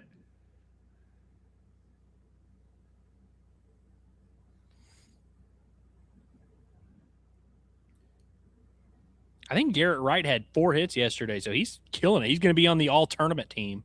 Well, there's 2. All righty. Is this the part where we get up and clap? Yeah. We have to start like the slow clap, and then everyone gets – no one ever is on the same page. So. You get the ripple of claps. Just seems like most of the crowd is not an Arkansas or Tennessee crowd, Loki. I mean, Tennessee had some fans there. Arkansas had some fans there, but it seems like most of the crowd is just random observers. That's a lot of Omaha, too, sometimes. Oh, like, yeah. Like this past year, it's just a bunch of, like, Omaha residents that just go because it's fun. I met a dude last year in Omaha that said he's like from Omaha, and he's just like always lived there, always goes to the College World Series, and he's like he has a few teams that he's kind of adopted, and Arkansas is like on his list where he's like I think he might have said Louisville or something like that was like one of his. I think like last year Louisville was there, and he was kind of like, yeah, 2 of my favorite teams. He's got like 4 teams that he's kind of adopted, and he'll follow them because of his time, and he's like Arkansas is one of my favorite teams to see in Omaha. And I thought that was cool. Yeah. I think a lot of Nebraska fans did that in general whenever Dave left. Yeah, might as well. By the way, that's another spot that I would love to go to. I'd love to go to Lincoln for a regional. Yeah. If we're not going to Fayetteville for a regional.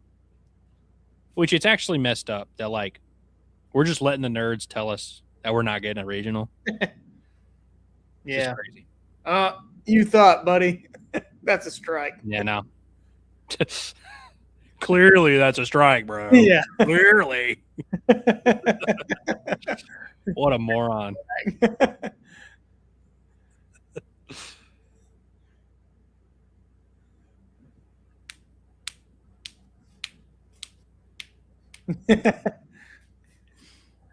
And we'll do it again. Yep.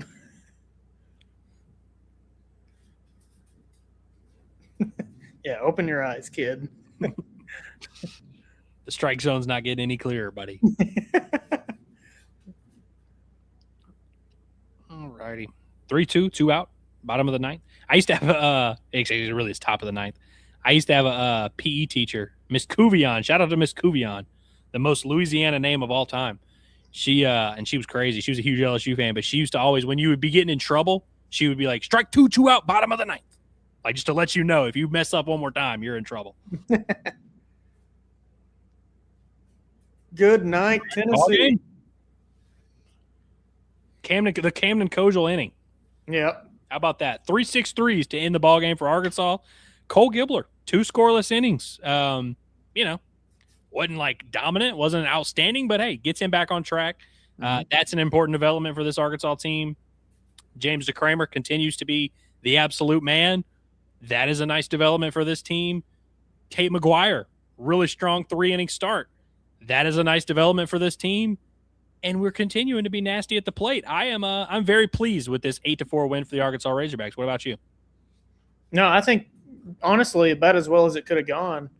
You didn't nobody collapsed in the pitching staff, and honestly, that was like something that I could have really seen coming into this game, just because you're not throwing any of your big circle of trust guys. It didn't feel like. I mean, you ended up throwing like Parker Coyle, and honestly, James DeCramer is kind of working his way into that. So it's good to see them go out and handle a really good offense, and it's in a bigger ballpark, but that is going to be a theme if you make it to Omaha. So that is good to see. So how about your 2 guys that you move into the middle of the order? You have Zack Stewart, who has 2 home runs, drives in 3 runs. TJ Pompey goes 3 for 4 with 3 runs driven in, a couple infield singles, and a 3-run home run. I think that is good. When you move guys into the middle of the order and they account for 6 of your 8 runs, I feel like that's good. We're really actually – am I tripping or all of them? No, not all of them, because I guess 2 of the runs that they scored, they drove in. But, yeah, that's big time. Big-time stuff for those guys. I'm very pleased with this win. Felt like it was just kind of – I mean, defense, you had that one weird inning, which cost you 2 runs. Don't love that. Hope Kahio Aloy's going to be okay. It doesn't look great, if I'm being honest with you. I'm sure we'll get an update of that. Dave will probably say something about it in the post game. Yeah. Given how sad Kahio looked, I imagine Dave is going to be able to say something, at least give us an indication. But I don't know. Fingers crossed. We'll see what that looks like. And, Arkansas will play Texas at 3 p.m. on Friday. Likely going to be a 100 Deets start. We'll have that confirmed in the next day or so. And we'll have a little bombastic preview of it, man. But, Cameron, do you have any final thoughts before we get out of here and let these people enjoy their Wednesday evenings? Woo Pig, our ownership of Tennessee baseball continues. That's beautiful to see. Yeah, good fun time. 3-hour live stream. Don't get much better than that. 8-4 win, doubling them up. I like that. It was a fun time. Yeah, I like that. You did a great job, man. Sticking with me for the full 3 hours. Appreciate everybody in the chat for hanging out and being lively, talking to us, giving us stuff to talk about, talking a little movies, talking a little sports, talking a little Star Wars. It's just what you get on the Bombastic Podcast. So appreciate you guys for tuning in, and we will see you tomorrow inside Arkansas Live.